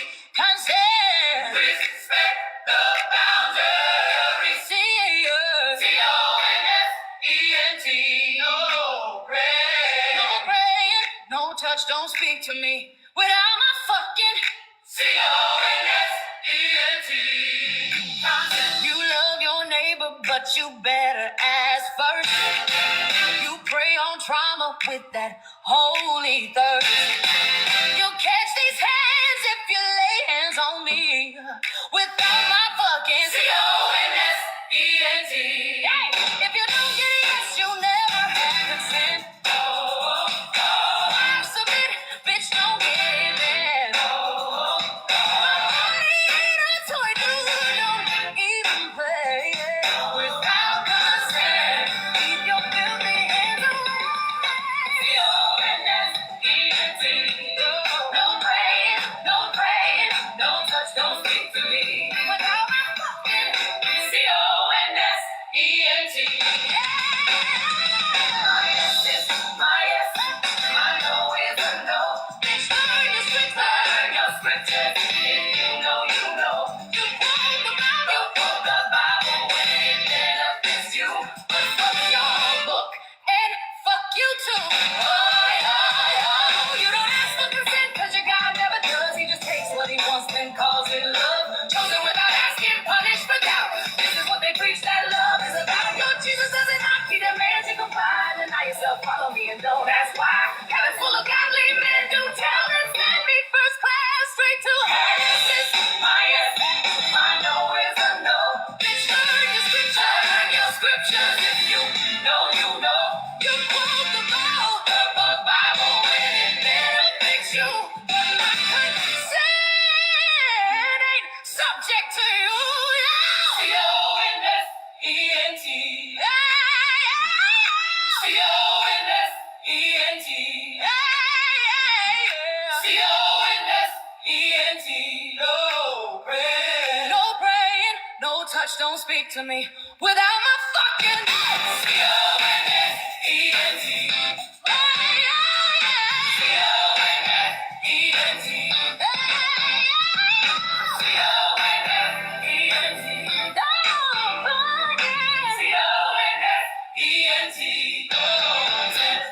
The album is out everywhere you stream music. It is called Ex Parte. My artist's name is CrystalJae, and my recording company, you had to come up with a record company name, is Secular Praise Music. So check that out everywhere you stream music. That is Consent, and it is on the album Ex Parte. Hey, PRW, I don't know what to call you, so I'm going to call you PRW till you tell me, welcome to the show. Can I get your age for TikTok purposes?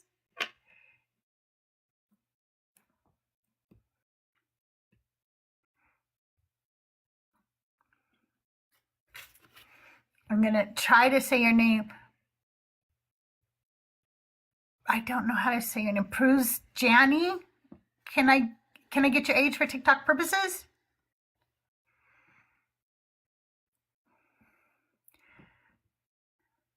Do you know you're up here? The artist is CrystalJae. Just like that up there, CrystalJae. I wrote the lyrics, the music and the vocals are done by Suno. And I wrote the lyrics and the music prompts, but I didn't mute this, so I'll send them an invite to unmute.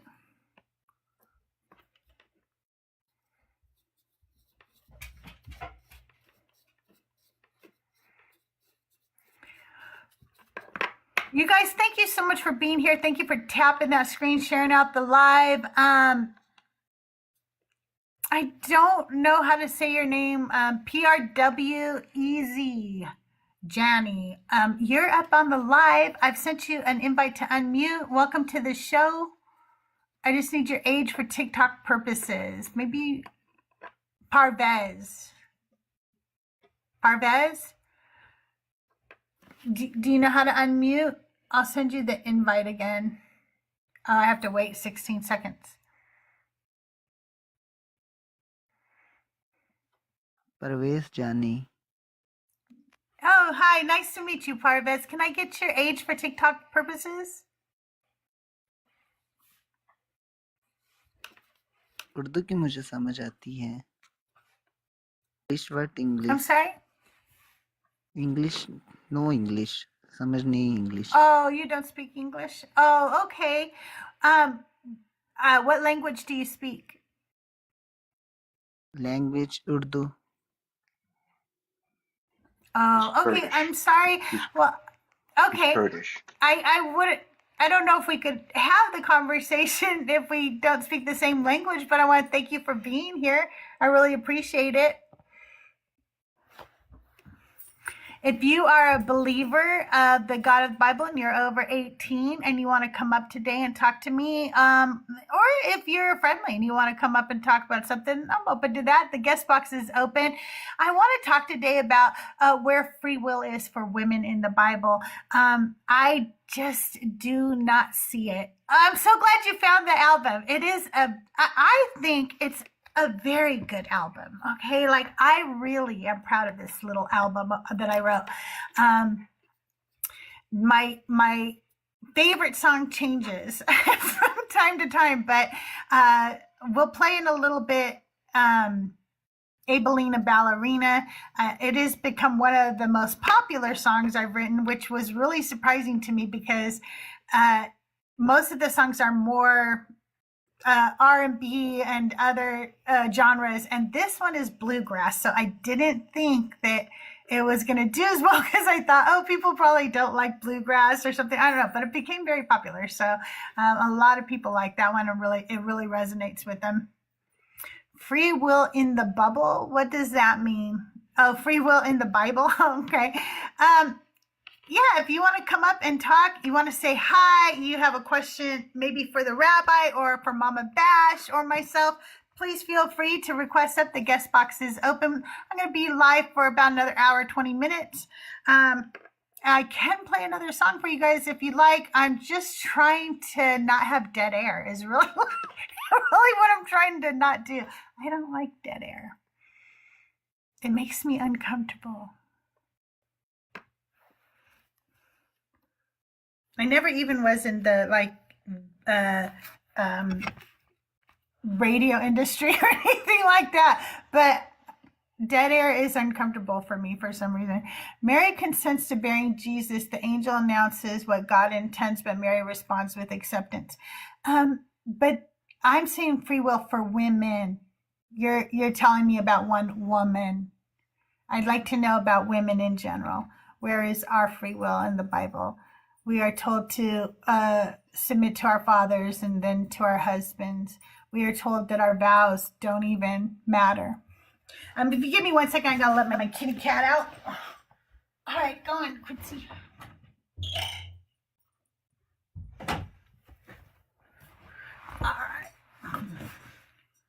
All right, let's go ahead and since we've had a few misogynists. Miss me, now you gotta kiss me. You unwrap my sentence, call it just a thought. Say you love strong women till you get caught. You want a queen who keeps it light and sweet. Bow down, little man, and kiss my feet. You're misinformed, misguided, mistaken. And that charm, boy, I know you're faking. Me with that misogyny. You ain't the man you think you be. Miss me with that hypocrisy. Your fragile ego ain't royalty. I'm misbehaving and just being me. Miss me with that misogyny. I don't know why men are afraid to come up in this chat in the comments. You quote some podcast, call it intellect.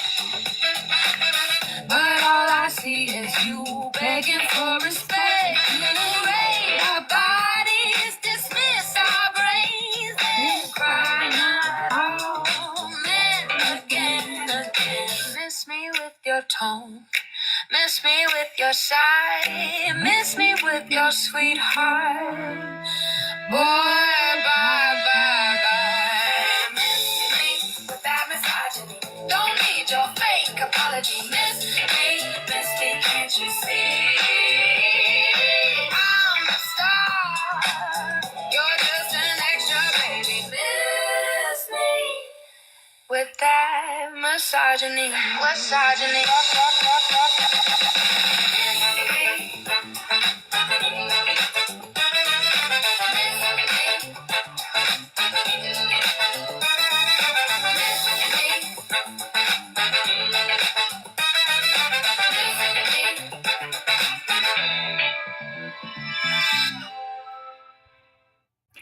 comments are just so funny because those are examples in the plural, meaning not simply for a woman, but for women. No, they weren't.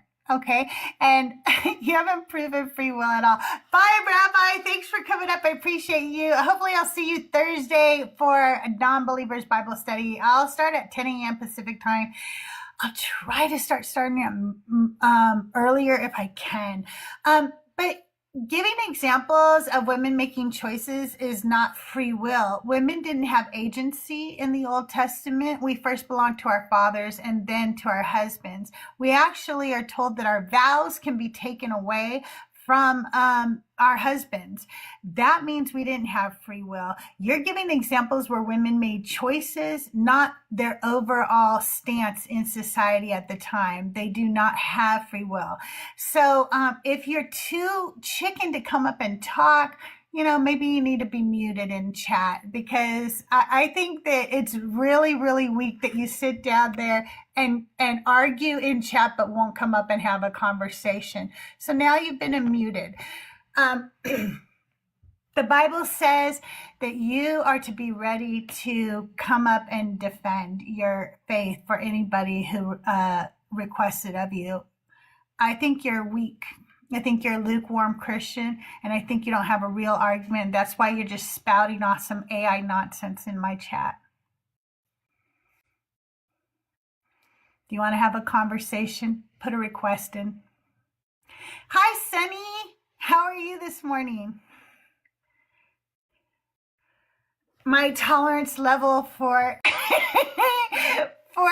weak little misogynists is like this big today. I just don't have a very big tolerance level for them,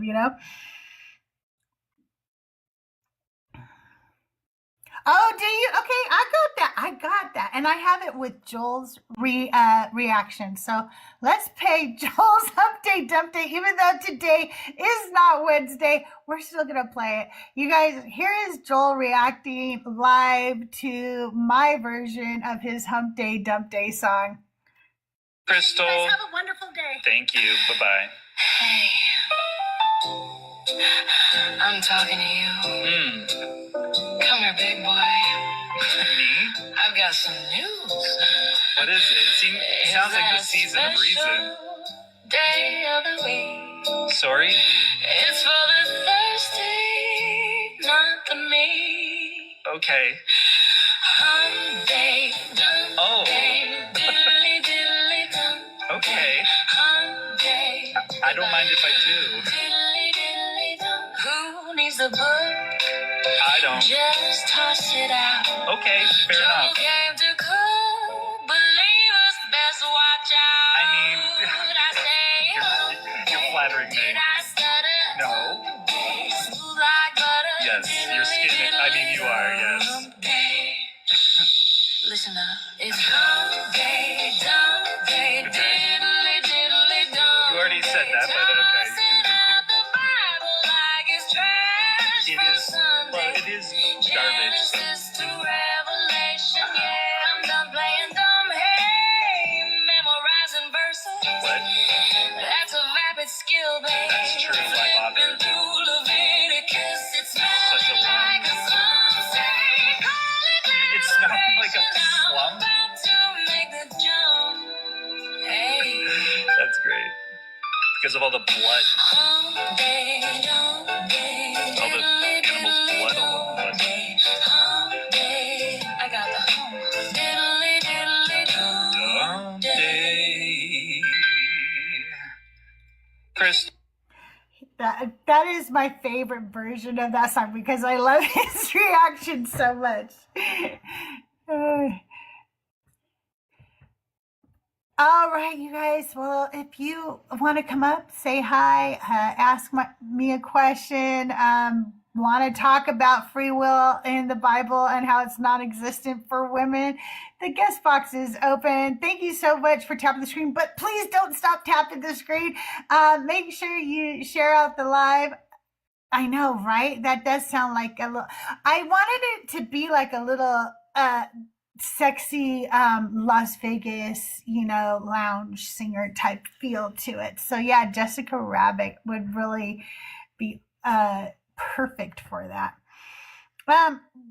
While we're waiting, I'm going to go ahead and play y'all another song. This is the title song from my album, Ex Parte. It's available where all your music is streaming. By the way, I will be on Mama Bash's show soon. We're going to check our calendars here.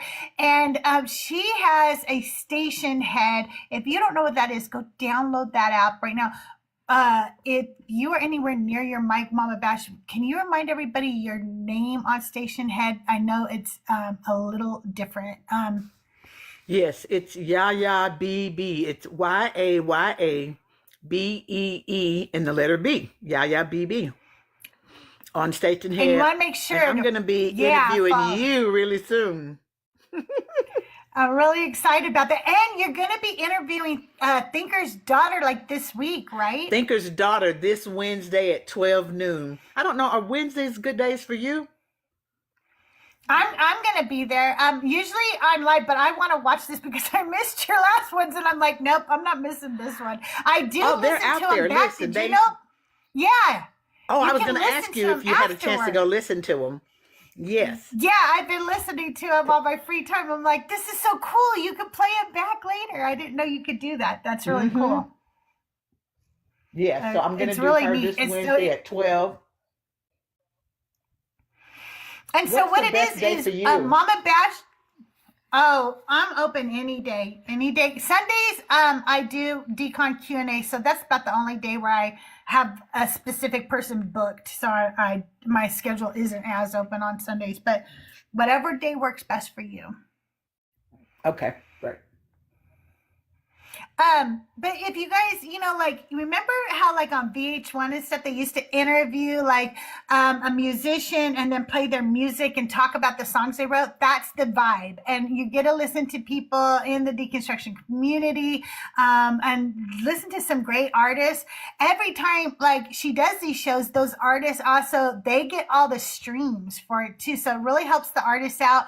And so check out Station Head, go download that app, and then make sure you're following Mama Bash over there, Yaya BB. So check that out. But I'm going to play for you right now the title song from my album, Ex Parte. This song is called Ex Parte, and an ex parte is when you have an emergency in a courtroom and it is one-sided. You're like, Judge, I need to tell you something about the other side.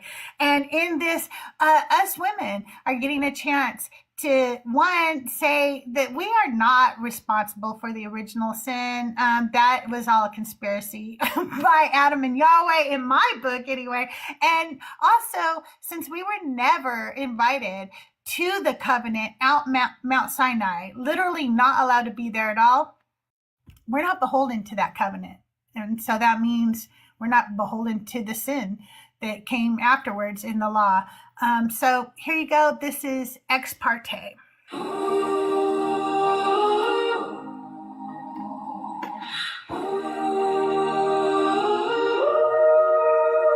hope I'm not late to the party. I've got something to say, and I want every gentleman here to have a front row seat for this ex parte.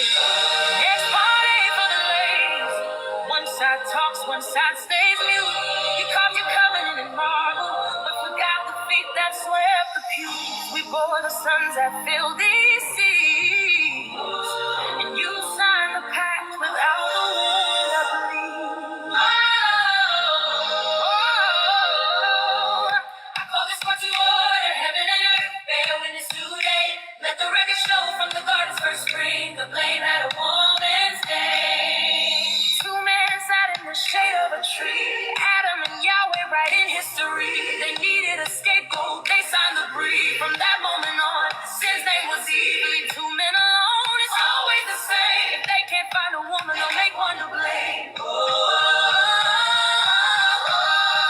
This is my ex parte, my one woman plea. You created calamity and tried to frame me. You called it divine, but the terms were deceived. I stand unbound with chains at my feet. At Sinai's peak, no woman was hurt. Shekinah silenced, her fate secured. Let the judge and jury see the Lord came by what we didn't concede. The contract is no as divine. May the record show no woman's side. We never needed a savior. Because the truth is, sin's name is man. Sin's name is man. Oh,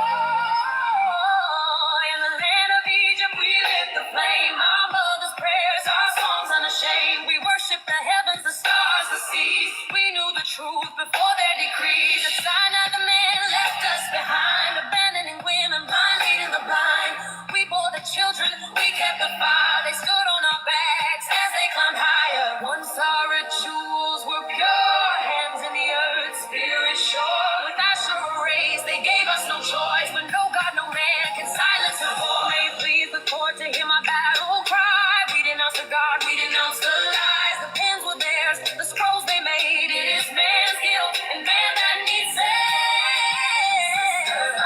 Rise up now, behold the power. This time they bow. Fine, I was never ours to share. Without the glory, there's no guilt to bear. Every woman today stands free. If sin is own, man holds the deed. The contract is no as defined. May the record show no woman's side. We never needed a savior. Because the truth is, his name is man. Yes, his name is man. Yes, the truth is, his name is man. His name is man. Yes, the truth is, his name is man. Sin's name is man.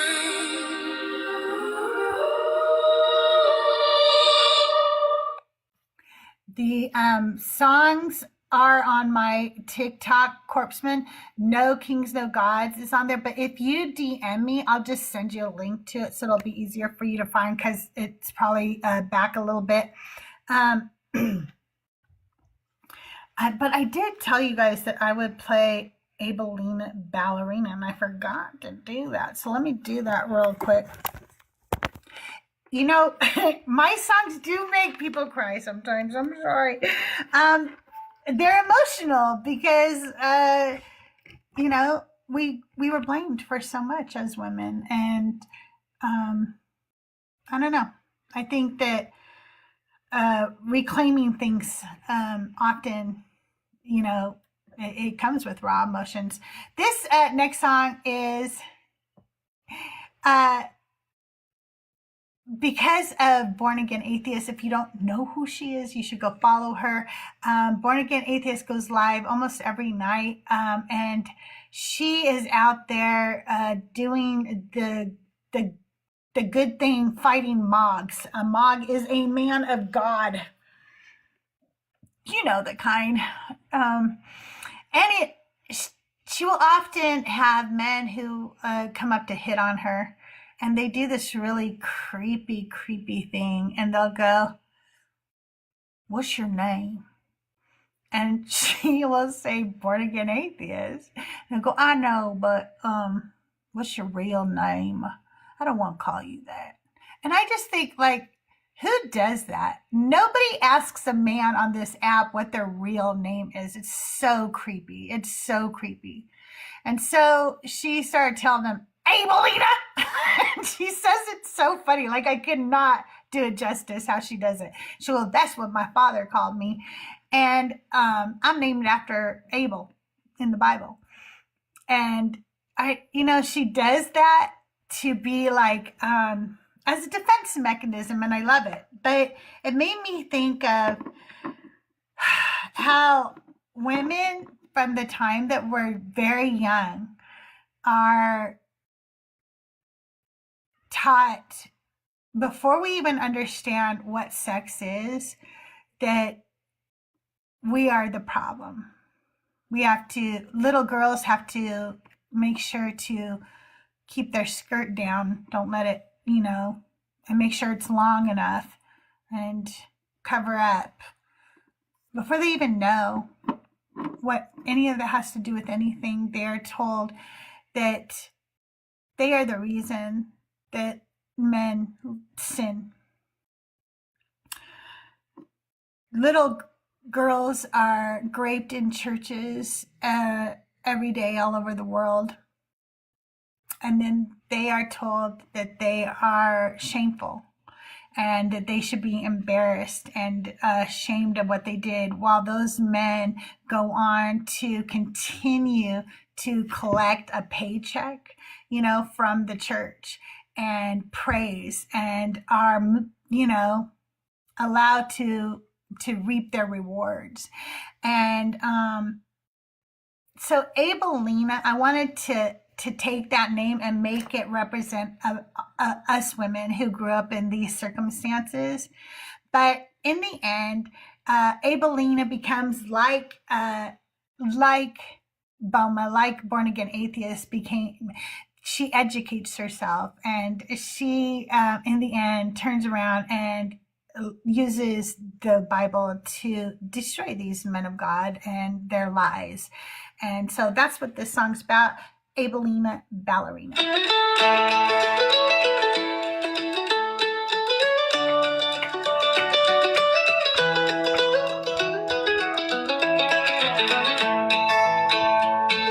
Abelina ballerina, spinning in her tutu. All the world's a stage, lacing up her ballet shoes. Abelina ballerina, they applaud as you dance. You're so precious, little angel. Dance away if you can. Abelina ballerina, wooden floor counting time. In the mirror she's a swan, arabesque in pink tights. Abelina ballerina, sitting still in a pew. Preacher says that light you feel doesn't really come from you. They tell her every step is borrowed, her plie heaven sent. And for every bow she's taken, she's got something to repent. Abelina ballerina, stand still, don't twirl, it's your fault if they're not holy, so be a good little girl. Abelina ballerina, preacher says let us pray, closes the door so no one hears, calls it a special game. He says this is guidance, says she's holy, full of grace, claims God needs her silence, blessed are those that obey. Abelina ballerina, the light has left her eyes, she no longer hears the music and her steps are out of time. Abelina ballerina, remember how you twirled, who's to blame if they're not holy, you're still just a little girl.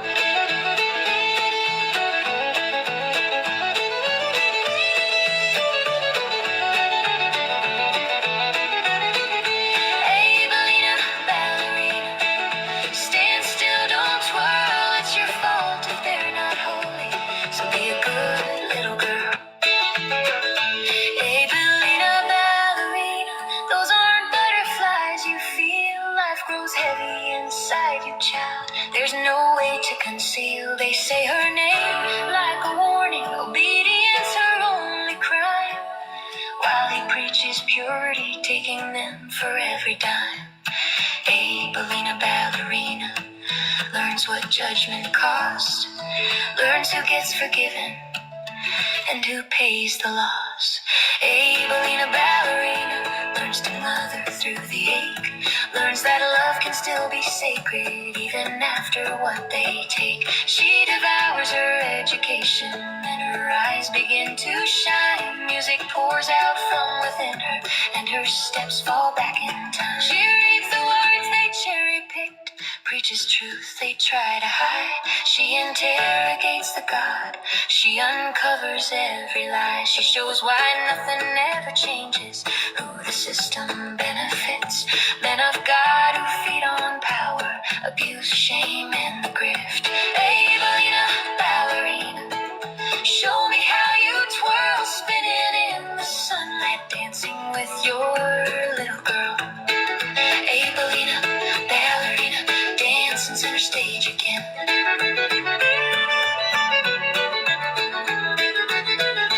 Abelina ballerina, dancing barefoot in the sun, your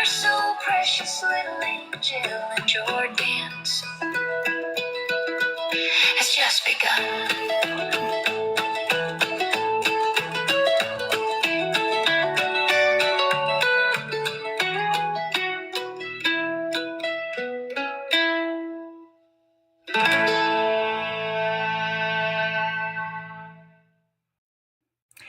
So that is Evelina Ballerina. That one was a surprise to me, how well accepted it was. And I'm really glad you guys like it, because I think that it speaks for a lot of women in the church and girls in the church.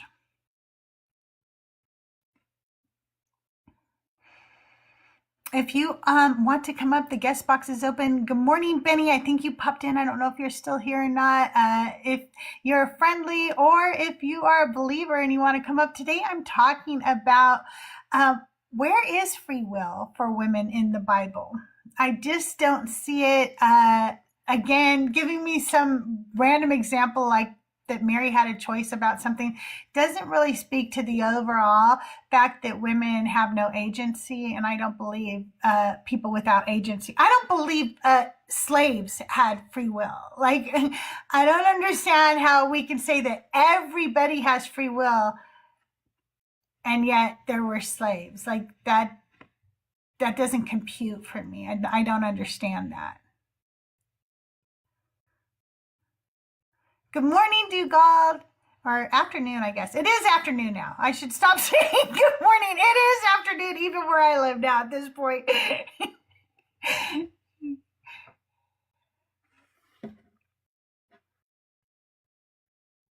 Exactly. Coerced actions are not freely willed. They are not. And so I do not understand. I don't understand how people can say everybody has free will. Even if you think some people have free will, clearly not everybody does. I don't see any free will either, devil's public defender. But I was being a little bit of a devil's advocate today by just going, okay, let's pretend some people have free will for a minute, okay? For just a minute.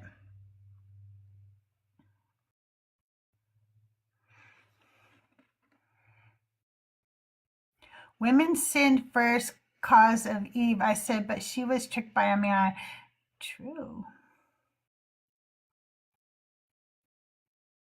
I don't see anybody in the whole garden having free will, because if Revelation is true and the Lamb was slain before the foundations of the earth, we needed every single thing to occur after that.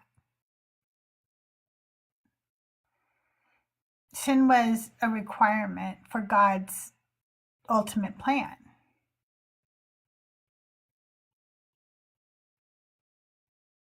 There's no Jesus without it, right? No, that's the way I see it. I'm going to go ahead and play No Kings, No Gods for you guys. This is the first song I wrote. This was because I wanted to go out and protest No Kings. I wasn't able to, so I wrote a protest song instead. It made me realize that No Kings isn't good enough. I don't want any gods either. I think gods are the problem too. Any, system where there's one ultimate power is not a good system in my book. And so I started thinking about the Amalekites.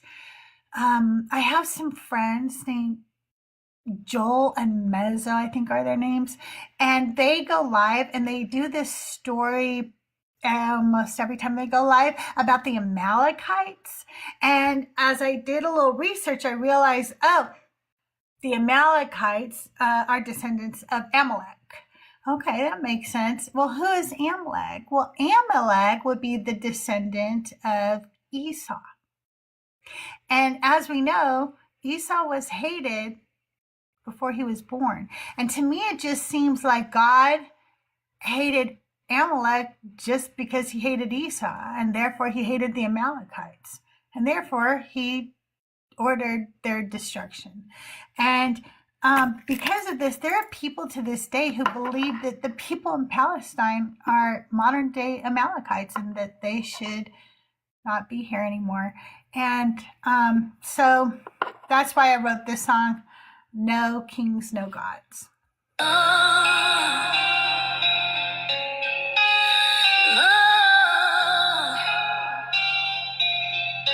They said Jacob I love, but Esau I hated. Before he took his first breath, his fate was already faded. Born red, born wild, born free in the dust.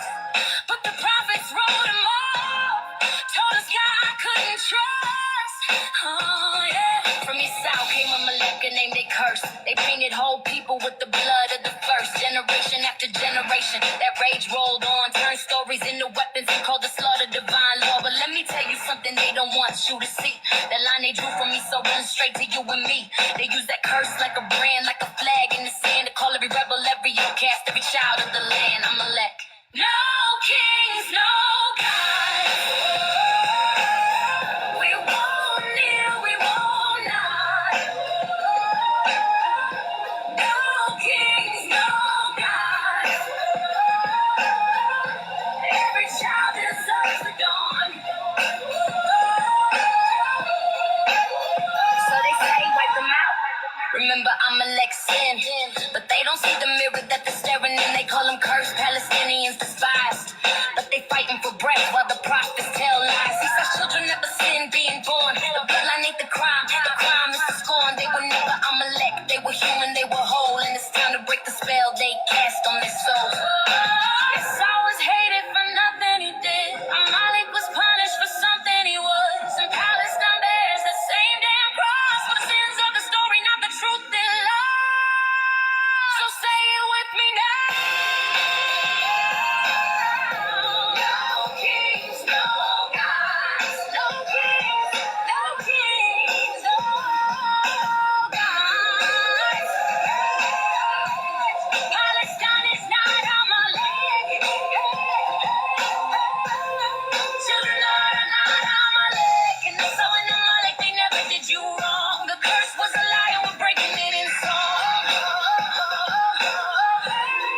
No kings, no gods.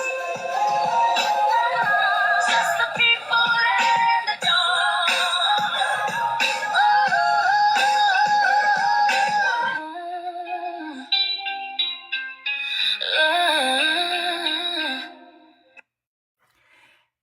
Thank you, John. I appreciate that.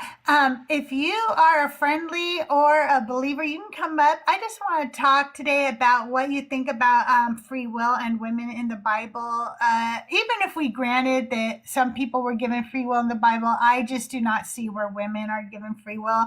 I don't believe that slaves were given free will. I don't believe anybody who has no agency has free will, and women had no agency in the Bible, and therefore I don't believe that women have free will. I have had a few people today bring up examples of certain women that they believe had free will, but really what they're showing me is that those women had some choices they were allowed to make, but overall free will, I'm just not seeing it. So if you have some opinions about this, whether you're a believer or not, feel free to come up. I'd love to hear from you. I'd like to hear what your thoughts are on this. Meanwhile, I'm just playing some of my songs because I can't stand dead air. So we're just listening to some of my music this morning. I do have 2 albums out now. One is called A Seat at the Table. It is a about 12-minute long triptych. It means that it's 3 separate songs that tell one cohesive story. It has 3 acts, Act 1, Act 2, and Act 3. And it's about how the tables you sit at say a lot more about who you are than maybe you realize. And that it's very important that we think about the tables that we sit at, the company we keep. If you can, check that out. I think it's really important during the times we live in right now. I'll say this again in case you didn't hear me earlier this morning. Fuck ICE. That's where I stand, okay? I don't sit at tables with Nazis, and I find MAGA and ICE and all of their ilk to be a bunch of fucking fascists, and I don't sit at their tables. but go check that out. I think it's a really poignant album for the things that we're going through in our country right now and through the world. My other album is called Ex Parte, and it features several songs in my deconstruction journey. The next song I'm going to play for you is based on a gospel type song that I grew up with. It was called For Those Tears I Died, but many people used to call it Come to the Water because that phrase is repeated many times. Oh, thank you, Katie. You're welcome to come up if you want. It's Come to the Water was a song that I loved as a Christian, and I loved it so much that when my sister was killed by a drunk driver when I was a child, I asked them to sing this at her funeral, and they did. And now that I am deconstructed, it made me sad that I didn't enjoy the song anymore. Like, it didn't have the same meaning to me anymore. So I wrote a song in response to this song, and I used the same kind of stanza that it used in the original song.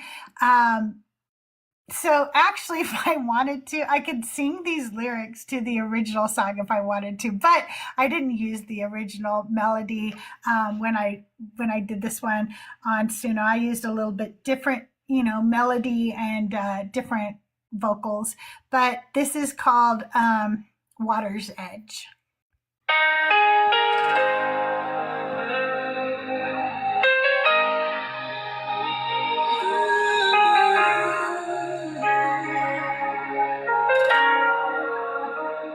You said, come, child, lay down your sorrows.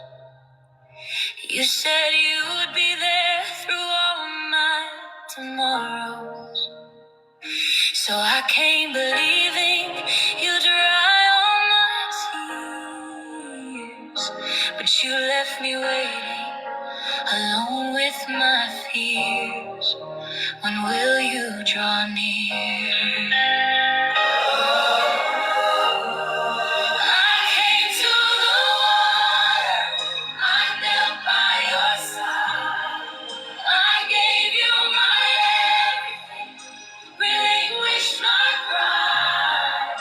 I cried every teardrop, then looked to the sky.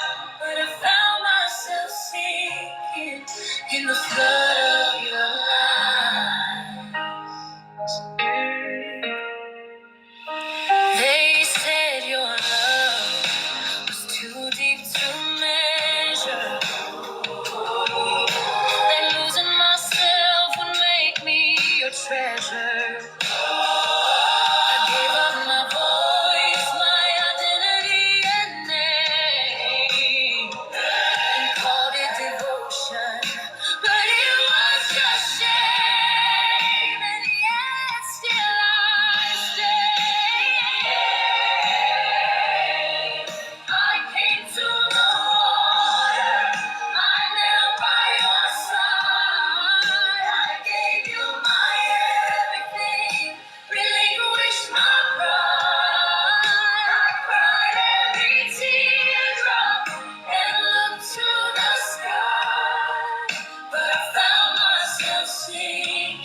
Oops, I kind of cut that one short.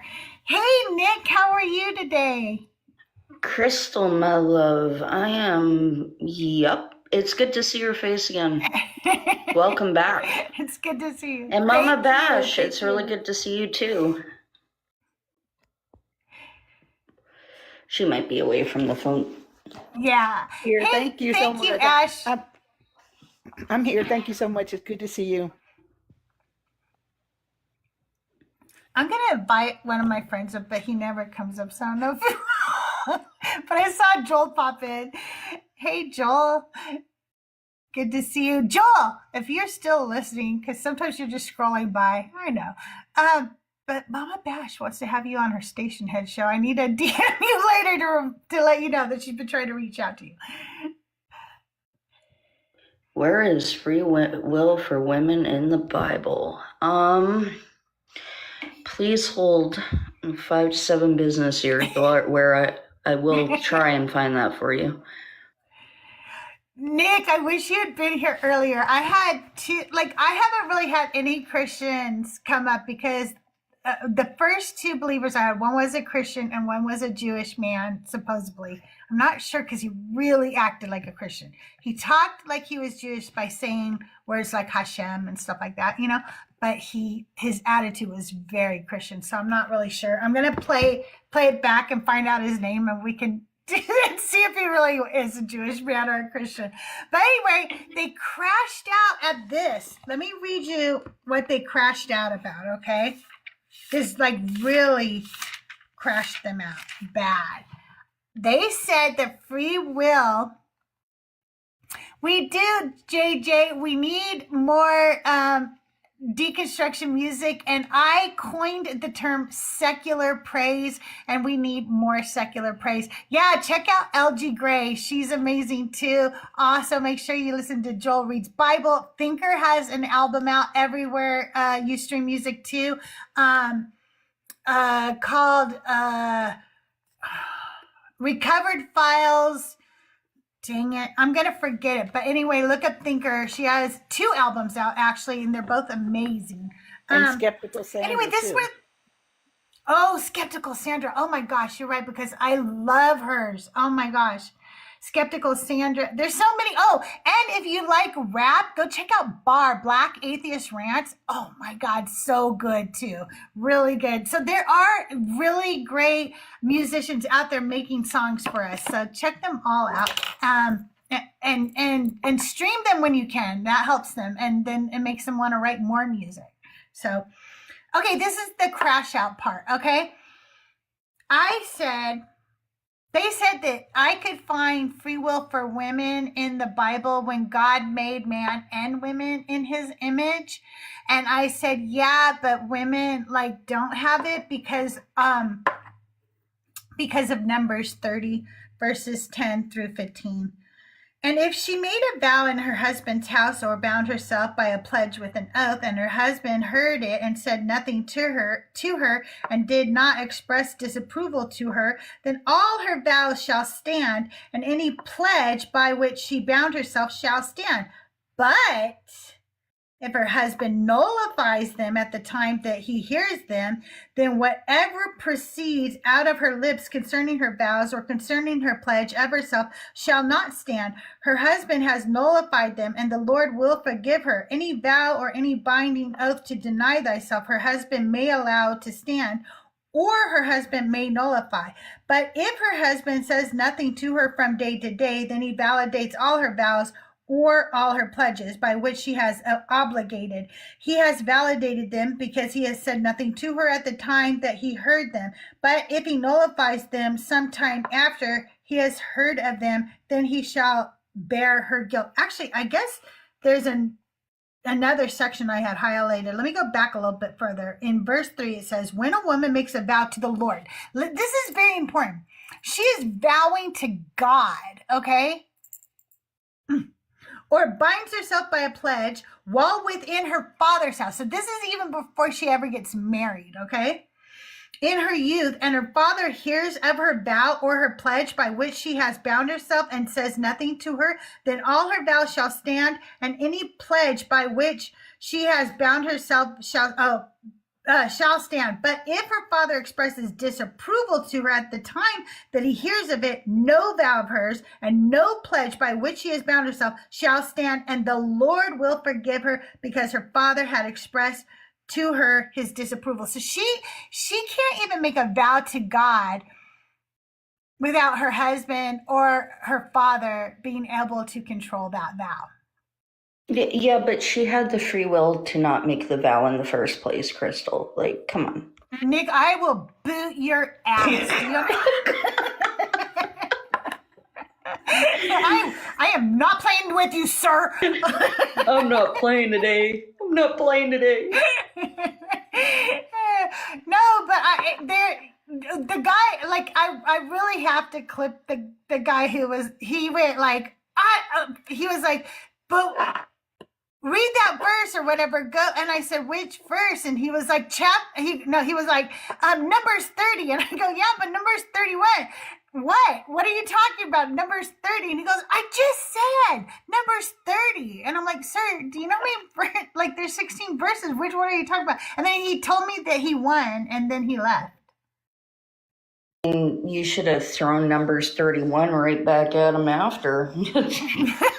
I guess. I'm like, what are you talking about? You haven't shown me anywhere in there that you won. What are you talking about? Oof. But then it was a Jewish man that came up, and he didn't want me to read it. And so he kept talking over me, telling me, I know what it says. Every time I tried to read it, and I was like, okay, but this isn't your show, and I want to read it. I know what it says. I know what it says. And I was like, finally, I just dropped him. I was like, dude, like, I don't know why. Well, I do know why you don't want me to read this, because let's face it, I would prove you wrong if I read this verse. What was his name? It's something like the Jewish something. Does anybody remember what his name was? It was the Jewish something. I'm going to have to go look it up. Or the one true Jewish something. I don't know. Interesting. It sounded, chosen. The one, chosen Jewish. I don't know. It had Jewish in it. I remember that, or something like that. So, oh man, I don't remember Tahir. I'm going to have to do my playback and see what his name was. But yeah, he got really upset too. He was like, "Rah." Hey, can you do a commercial for me real quick? And I can go get a beverage. Absolutely. All right, everyone, if we could get to double tapping that screen, sharing it out to at least 5 friends or more into your Discords. If you're like me and you have no friends or you have no Discords, you can hit that copy link button at least 5 times. That does also help boost the algorithm, as well as we have that nifty little repost button now. So if you are watching and you hit the repost button, it's going to show up on the FYPs of your friends. So make sure you hit that repost button too. If you haven't sent that Hurt Me yet, go ahead and send that. It is only 1 coin. And everyone, don't forget to hit that button after and claim your points, because claiming your points does help boost the algorithm as well. Our CrystalJae currently has a gift goal sitting, it looks like a 2026 party hat, sitting at 0 out of 30. If you have some spare coins, send them to your Witcher. And as always, just keep tapping and sharing, because that's what boosts us the most.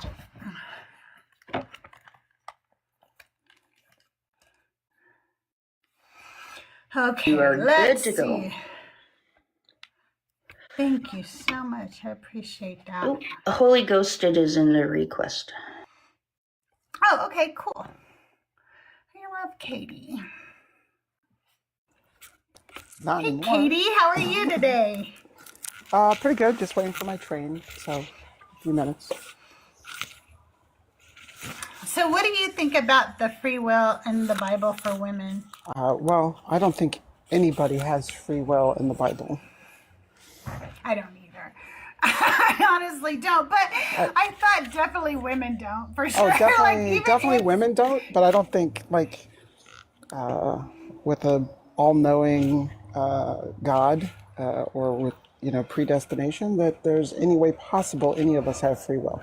I don't even think outside of a deity we really have free will. We work in a causal relationship with the world, right? I do something and it can affect somebody else down the road. So Yeah, I agree. I was typing I up before you think brought that me up. Great job, Nick. On the commercial. Oh, Just want to get that in thank there. you. Thank you. I'm here all week, available for hire from 9 a.m. to 10 p.m. It's Sundays off for the Lord, of course, though. Of course. of course.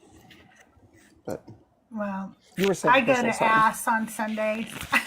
So, does anybody else attend Atheist Sunday School with Mezzo? Because that's what I do on Sundays, and then Decon Q&A with CrystalJae. So that's what I do on Sundays. So I'm still here. Sometimes, depending on what else I'm doing.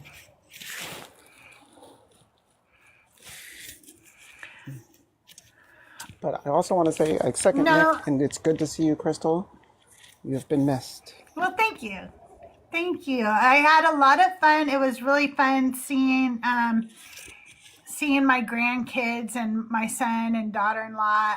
But I'm excited because starting today, I'm going to start recording my Auntie Sermons, and I will be putting them out in podcast format soon. So I'm going to start recording them. And I think that what I'm going to eventually do is record. I don't think today I'll be doing this because I need to get the first one in the can, as they say, and edit it and stuff to make sure I understand how I want it the final product to sound and stuff. But once I have it down, I will probably be recording them live on YouTube, and probably live here too. Similar to what Joel does when he reads the Bible chapters, and then I'll go and edit them into a podcast format after I record them. But I'm excited about that because I've had a very positive response to the Auntie Sermons. So Anti-sermons have been phenomenal. Phenomenal.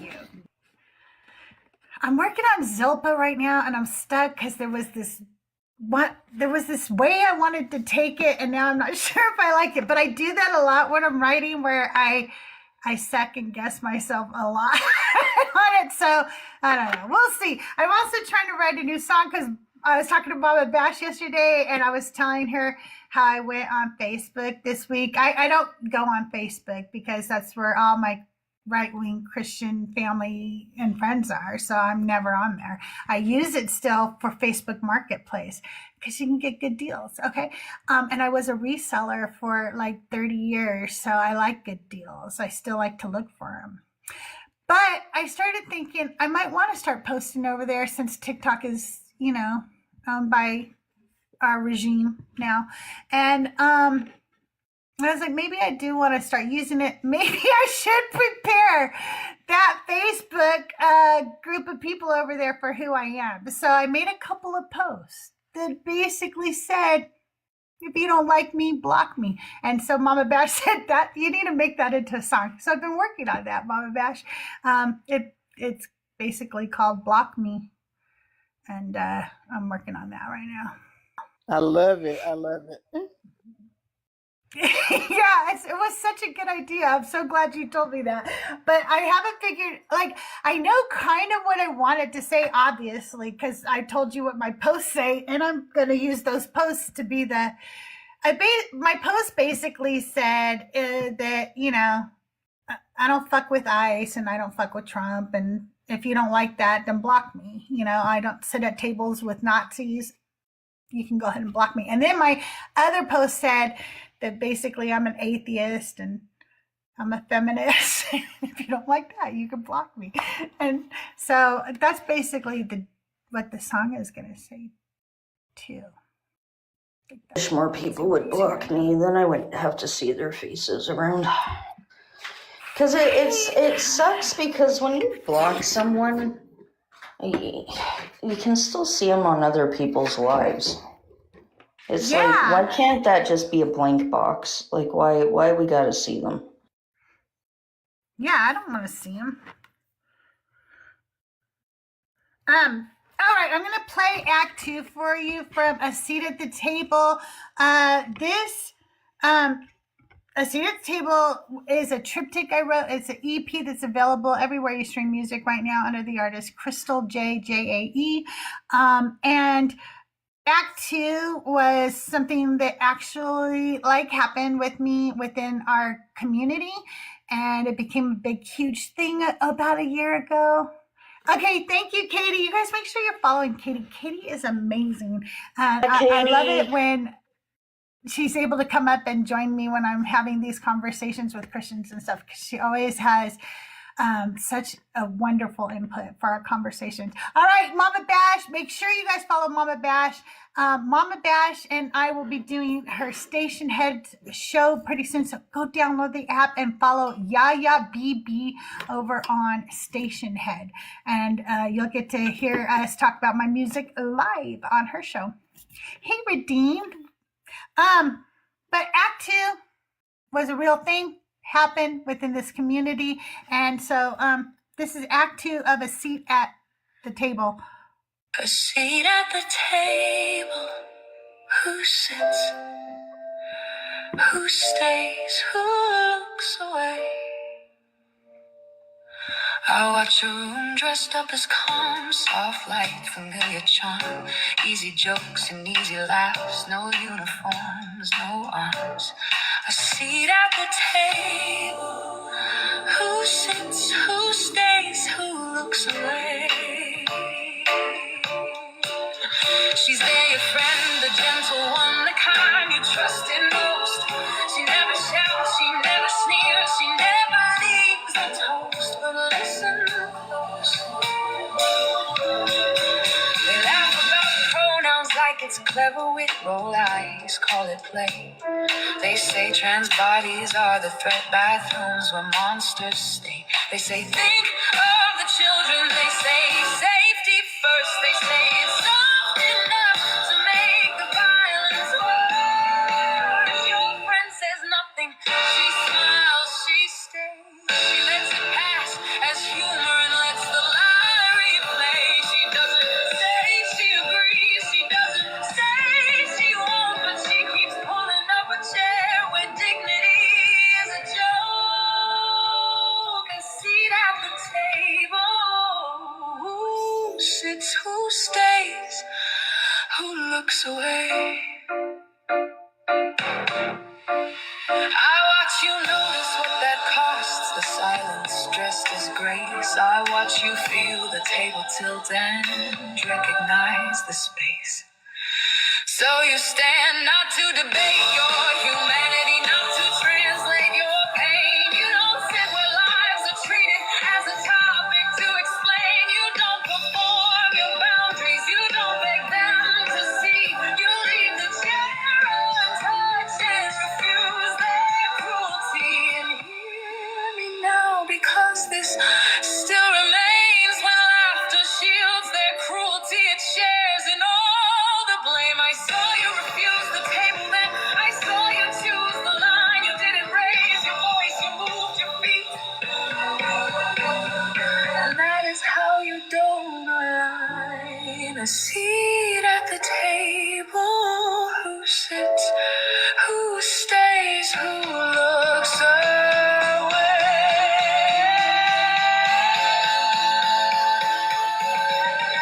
So don't stop here. This isn't the only rule. Another table waits ahead, and its truth will come too soon.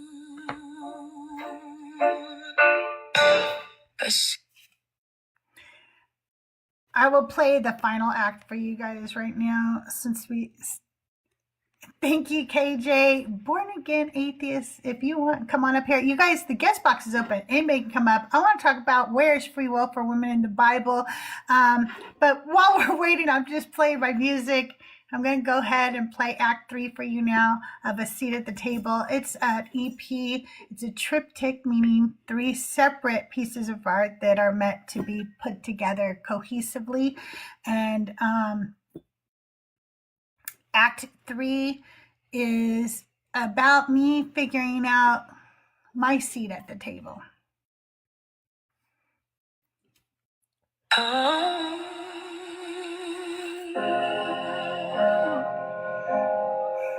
I might cry. Just this song gets to me, and I wrote it. Let it out. Yeah, a seat at the table. Who sits, who stays, who looks away? I see you hesitate now, not from fear but doubt. You lower your eyes at steady rooms, afraid to pull a chair out. You'd sit with scholars, poets, minds who shape the world with care, and still you ask yourself at night if you were meant to be there. A seat at the table, who sits, who stays, who looks away? You think of all the rooms you left, the chairs you would not take, and wonder if refusal cost more than it could make. But listen, those tables you refused to sit at did not close the door. They cleared the way for truer rooms, for something stronger, more. You don't stumble into better company. You don't inherit grace. You earn your seat by what you refuse, by where you will not place your body, voice, your quiet yes, where cruelty is fed. Empathy recognizes empathy. Depth calls out to depth. That's how these tables find their own. Not by name, but by breath. A seat at the table. Who sits, who stays, who looks away? You thought refusal left you smaller, like you'd lose if you walked away. But every chair you would not take is why you're standing here today. You didn't climb on broken backs, you didn't laugh and look aside. You didn't make a home in rooms where other people had to hide. So don't rise, don't move, don't make it neat. I didn't come to test your worth, I came because you learned the truth. Where you sit is who you serve. I have been called by many names before, cut in clay and stone, in love and war, in dust and stars. I've never stood alone. The names don't matter at this table. Now not crown, not claim, not fame. What matters is the cost you paid every time you wouldn't play their game. So I sit with you now, not above, not apart, not because you asked, but because you earned your place. My heart, I am a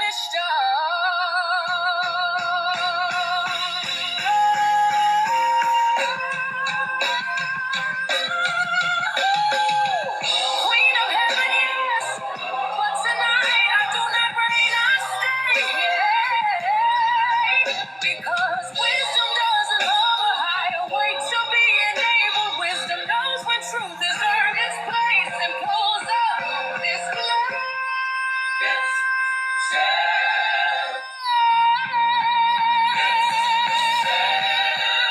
At your table.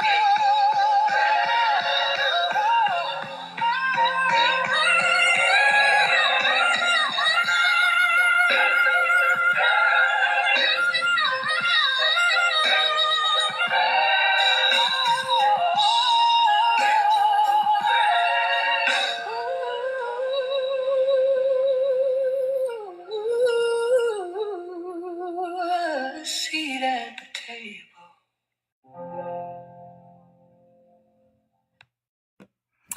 That is Act 3 of A Seat at the Table, and that EP is available everywhere you stream music under the artist is CrystalJae, Jae.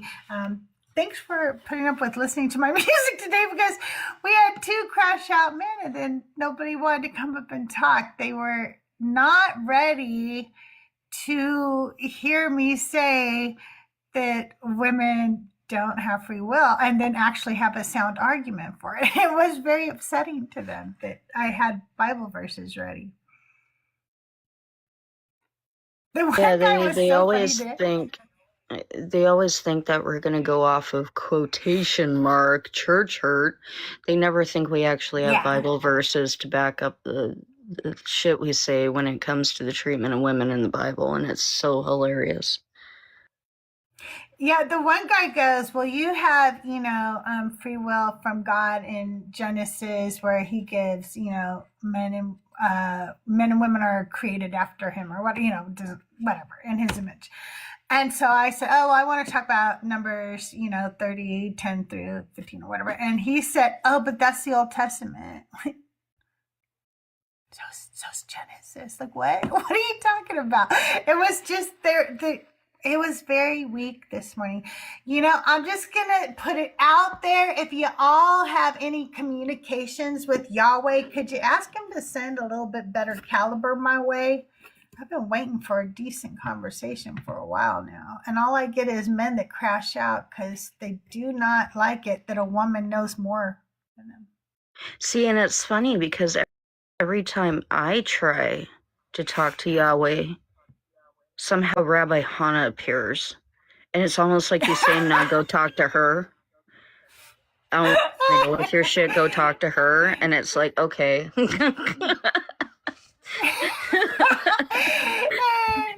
It's like, she's going to talk shit too, right? Right? Okay, fine. Right. That's amazing. Hey, Shadow, good to see you. Lathe, good to see you. I will be wrapping up the show in about 15 minutes. If you guys have any song requests, I can play them again. I think I played them all now, though, to be honest with you. Otherwise, if you want to come up and say hi, the guest box is open. If you have a question, feel free to ask it. We're just hanging out for about 15 more minutes. Unless we magically reach the gift goal, then I'll stay another hour. That's always up to you guys. Yeah, that was a weird one for me because I didn't realize Jesus wasn't a good guy until after I deconstructed. I talked about this a little bit with Zach Laser Hoffman. I like to say his whole name, Zach Laser Hoffman.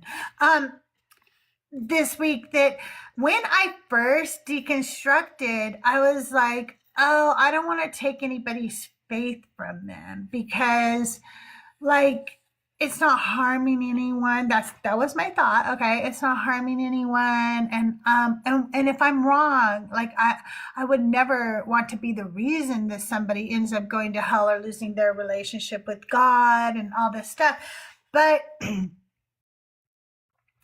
that changed when people started pointing out to me, what the fuck do you mean that Jesus was a good guy? No, he wasn't. I'm like, wait, what do you mean? No, he wasn't. Like, what? Like, didn't he heal people and stuff? And they were like, yeah, when he wanted to, he chose, he was picking and choosing who he wanted to heal. And he was, a racist to a woman. I'm like, wait, what? And then when they read the story to you after you've deconstructed and you go, I always knew that Jesus called that woman a dog. And even when I first heard it, I thought, why did Jesus do that? Like, I didn't know it was a racial slur, but I knew that I'd never liked it, that he had called her a dog. I never liked it. I never understood why he had to degrade her. I never understood why an all-loving God would degrade anybody. Why he couldn't just do it. Because I'm not an all-loving God, and I wouldn't treat somebody like that. Oma put another one into perspective, like something I hadn't thought about of this story, but the woman at the well, when Jesus was basically calling her the big H, and it wasn't until that she, I knew it was horrendous and heinous what he did. Like, don't get me wrong. Like, yeah, that was a dickhole move. But I didn't really get that either. It was one time listening to one of you guys that I was like, oh my God, he totally degrades her too. What is wrong with me? He has to point out how horrible she is first, right? Yeah, and then she put it into perspective. During that time, for someone to call a woman out like that publicly, he totally put her life in danger. And I'm like, oh shit, that never occurred to me. Because, yeah, he did. They could have heard what Jesus was saying to her, basically calling her the big H, and been like, oh no, we have to stone her now. Right? And that Yeah. just never occurred to me for some Yeah, it's silly true. reason. And I was like, oh, damn. So, like, he did her double dirty. Yeah, absolutely.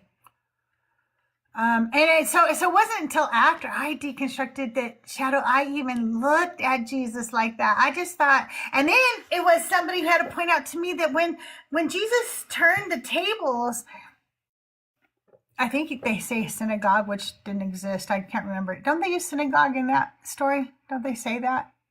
I It's not think it really a was synagogue. It's a the temple. temple. Maybe it is a temple. Okay. Because I know that sometimes they accidentally say synagogue. Okay, yeah. When he turns the table at the temple, that he literally was doing that to people who were following the law. They were supposed to be money changers there so that people could have access to the proper sacrifices. And so there had to be money changers there. They were literally following Levitical law. So when he did that, they weren't doing anything against the law. They were actually following the law. And that's not what you're taught. As a Christian, you are not taught that. You were taught that they were like doing something like mega churches do, where they grift. But they weren't. They were just following Levitical law. Well, and isn't it Shadow? I could be wrong. I think it's Shadow's argument for that one. In one breath, he says, turn the other cheek, and in the next breath, he's flipping tables and whipping people. Like, what? That's crazy. I didn't think about that. That is crazy. Imagine like a bake sale table of offerings. Yeah, exactly. So I never saw Jesus in this light until I started joining this community. I mean, I've told it a million times before that Justin said he hasn't fulfilled one prophecy. And I was like, wait, what? Wait, what? Because this was after I deconstructed. I thought, well, surely the reason I believed, I had some good reasons, right? And then to figure out you didn't have any good reasons to believe, I felt so duped. You know what I mean? I felt like, oh my God, I'm the biggest schmuck. How did I believe all these stories when none of it, like no, he wasn't a good man, and no, he didn't fulfill prophecy, and no, we don't know who wrote Matthew, Mark, Luke, or John. No, Moses was probably not real. No, even Jewish people don't believe that the earth was flooded. What the fuck was I believing? Well, thank you, KJ. Like, turn the other cheek, but I gotta flip these people. The turn the other cheek thing is very interesting because, let's see, he says very specifically what hand it is and what cheek it is. Let me find that first, because I've read something very interesting about this, and I've tried to find it, and because people used to say Gandhi said it, but I don't think it was Gandhi who said it, because I can't find any sources for that. But hang on. Can you give me the verse where Jesus says, turn the other cheek? I want the full verse, please.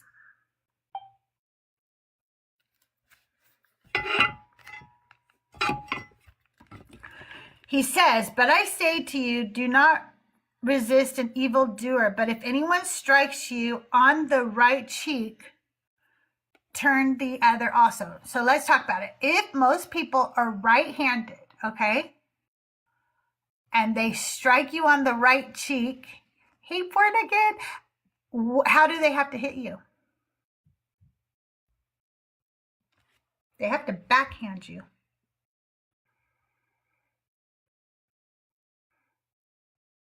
They have to backhand you in order to hit you on the cheek, on the right cheek. Because how am I going to hit you on the right cheek with my right hand without backhanding? It's going to be very awkward for me to go like that. So I'm going to backhand you. And back in the Bronze Ages, in order to like duel somebody, you took a glove and you would slap them across the cheek. And people attributed this to Gandhi. I can't find where he actually said this, but whoever did say this said they didn't feel that Jesus was telling them, here's my other cheek, like, like, you can't hurt me and I'm not going to hurt you back. He is saying, they're like, go ahead, hit me again and see what happens.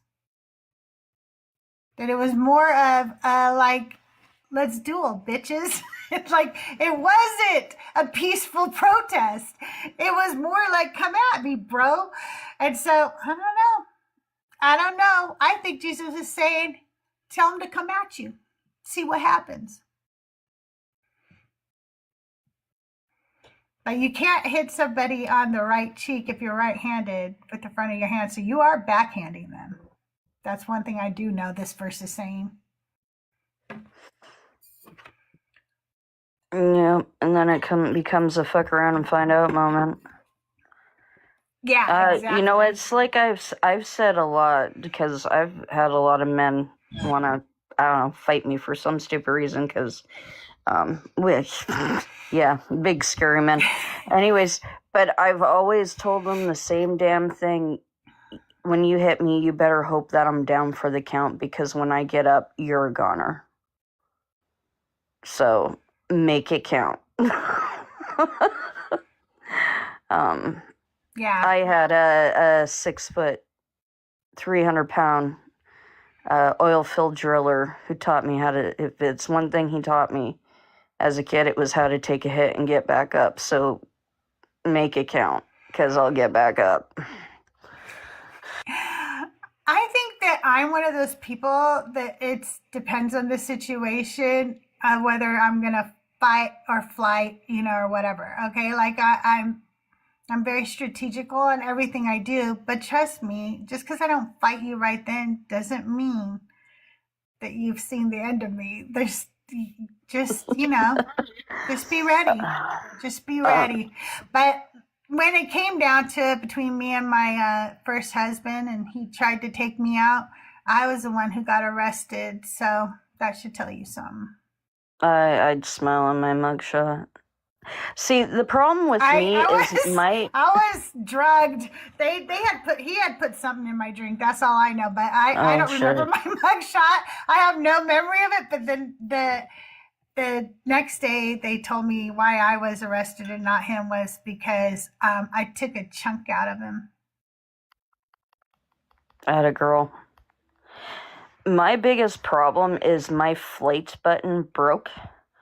So, I'm stuck on fight mode all the time. And the bigger the guy, the worse it's going to be. Because it's like, yep, bet. Hey, Shadow, welcome to the show. How are you today? Hey, I'm going to step outside real quick and then I'll be right up. Okay. Yeah, I will, flee sometimes, but just be ready for my comeback. Just be ready. Okay, so I've been doing some research, and if this is like, pivoting or anything, just like, No, go ahead. correct me. But a couple of things. I have been doing research on the age of Mary. And according to my research, I found the Proto-Evangelium of James, which is the Gospel of James in the 2nd century. Some church fathers like Origen and another one that I have somewhere in my notes. I think I know who it is because Clement? I never can say his name. Okay, no, not Clement. There's one that's like something. I never can say his name. It's like starts CH or something. Mm-hmm. Anyway, go ahead. Yeah, so this would be coming from the several sources like newadvent.com that have the translated versions of the Proto-Evangelium of James, which is basically proto-Gospel of James, right? These are early 1st and 2nd century church writings, primarily in the Proto-Evangelium of Jesus in the 2nd century. The apocryphal text is the main source for early traditions stating Mary was temple raised. If you read it, like, there's this whole like husband choosing ceremony for Joseph and Mary in it, which is pretty interesting. And in verse 8 or paragraph 8 of this Proto-Evangelium, it says, "Behold, Mary has reached the age of 12 years in the temple of the Lord," and then she's shortly like given over to her husband Joseph. I need to dive deeper into the writings of Origen and Clement, but they kind of get their writings, they're basing their writings off of the Proto-Evangelium of James. So when they're like referring to any kind of age of Mary, that's where their source is. That's what they're referring to. This is like 2nd and 3rd century. Later on, interestingly, in like the 15th and 16th century, then it becomes, oh, she was 16 and then 18. So it's really interesting to see throughout history this sort of like amendments of her age as we evolve, I guess, as a society. So Yeah, that's very interesting. that's just what I've been noticing. But yeah, the very early writings do confirm that, yeah, she was between 12 and 16. That's horrible. And I just, yeah, I find it like Christians want to stand on this like house of cards, this like, how can I put it, this false ego or whatever, this false morality that, hey, like we're not like Muhammad, who had Aisha, who was 9, right? Yeah. We have Mary, who was 12, so that makes us so much more moral over here. And I'm like, I don't want either. Me neither. And if you think that's the only problem with the shit in your Bible, you're so wrong. Like, we could talk about how Lot tried to pawn his daughters off to be raped by an entire town. We could talk about the concubine who was thrown outside to be raped, and then her body cut into 12 pieces and shipped out to the tribes of Israel. Shut the fuck up, okay? You treat women horribly in this Bible, and little girls were kidnapped off a stage for an entire tribe. What are you talking about? It's disgusting, Ty, here. It's disgusting. Yeah. And you know, these early church fathers like Origen and Clement, you know, they're not giving any like pushback on her age either. They're just kind of like, yep, that's, you know, I don't know. It just seems like this big like church secret that no one's talking about. I mean, within the church. I mean, like this is like why we're in the deconstruction community. Like, hey, this exists. Let's spread awareness about this. Like, just so everyone knows. Let's put all our cards out on the table here, right? But Shadow, back then everybody got married. All the women got married at a young age because the lifespans were so short. Crystal's gonna block me out today, I swear. Oh my goodness. I mean, let me put it this way. I think, yeah, I don't know. Just let me tell you, that's fine. Okay, in a worldview where we are secular, where things happen due to evolution and so forth, that all makes perfect sense. We would be stupid and think that makes sense, right? But in a world where you tell me you have an all-knowing, all-loving God, it does not make sense to me that at no point did he tell people this was wrong. Yeah, exactly. I see like an evolution in morality like throughout history, you know. Yes. When Which I'm makes personally sense. yeah. When I'm personally confronted with like these like hypothetical past moral quandaries, like, oh, what would I have done, or who knows, right? It's just really kind of like beyond an answer from me. But I will say that there's instances where people push back on social and societal norms, and they do the right thing despite the popular vote. So I don't know, right? I can't say because it's such You a know, hypothetical. I think to a degree we can, though. I used to think we couldn't until we started living in the here and now. And I see what you and I stand for right now. I think we're already showing people what we would have done in the past. What would I have done in Nazi Germany? The same fucking thing I'm doing in Nazi America. Exactly. Same fucking thing I'm doing. 100%. I would be very cautious letting that profile up. It's a picture of a white teen woman, looks like a Karen, but the profile looks completely different to the profile picture. So I'm saying caution because last night Boma got taken down because some dude turned his camera on to his private parts, and she ended up getting taken down. She had to appeal it. We all had to go over to her second account. And the poor woman got a flag there too for something hilarious she had said in the first live on that account. She won the appeal, but like just this random dude came up, flipped on his camera, like basically, what right? the fuck, man?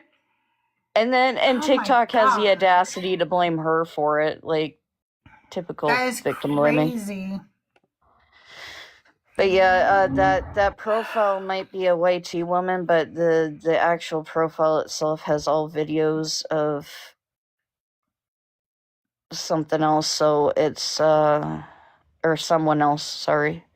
So I just be really cautious bringing that one out. Anymore.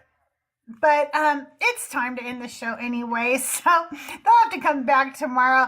I did want to tell you guys, I have invited Russell. I don't know if he'll show up. I've asked him to come this week because I heard him recently on Threel's show, and he's really questioning a lot of things. And I've asked him to come and have a conversation with me where we don't, we do question for question. He can ask me a question, I'll answer it, and then I'll ask him a question, and we can go from there. I don't know if he'll show up, but I have invited him. But if you are a Christian and you want to come and join my show and do a Q for Q, I'd be happy to do that with you. But I am going to end it for the day, go get myself some lunch. I will have an Auntie sermon for you tomorrow. It is on Zilpa. She is a slave that becomes I love a your wife anti-sermons. for... Yes. Thank you. And she is elevated to wife status for breeding purposes only. And we're going to talk about her tomorrow. So join me tomorrow right here. I'm going to try so hard to be ready at 10 a.m. Hopefully George will sleep better tonight now that he knows that I'm back and I'm not leaving. He was being very dramatic last night, and it was very hard to sleep. So I will see you guys. Is there somebody to raid? Is Trust But Verify or somebody live that we can go raid? I'm actually not sure who's alive. Let me see if I have any live announcements over on the... Oh, Sarah Sharp? Oh, let's go raid Sarah then. I love Sarah. So it's a pink and blue shark. And go check out Sarah if you're not following her. Check out a pink and blue shark.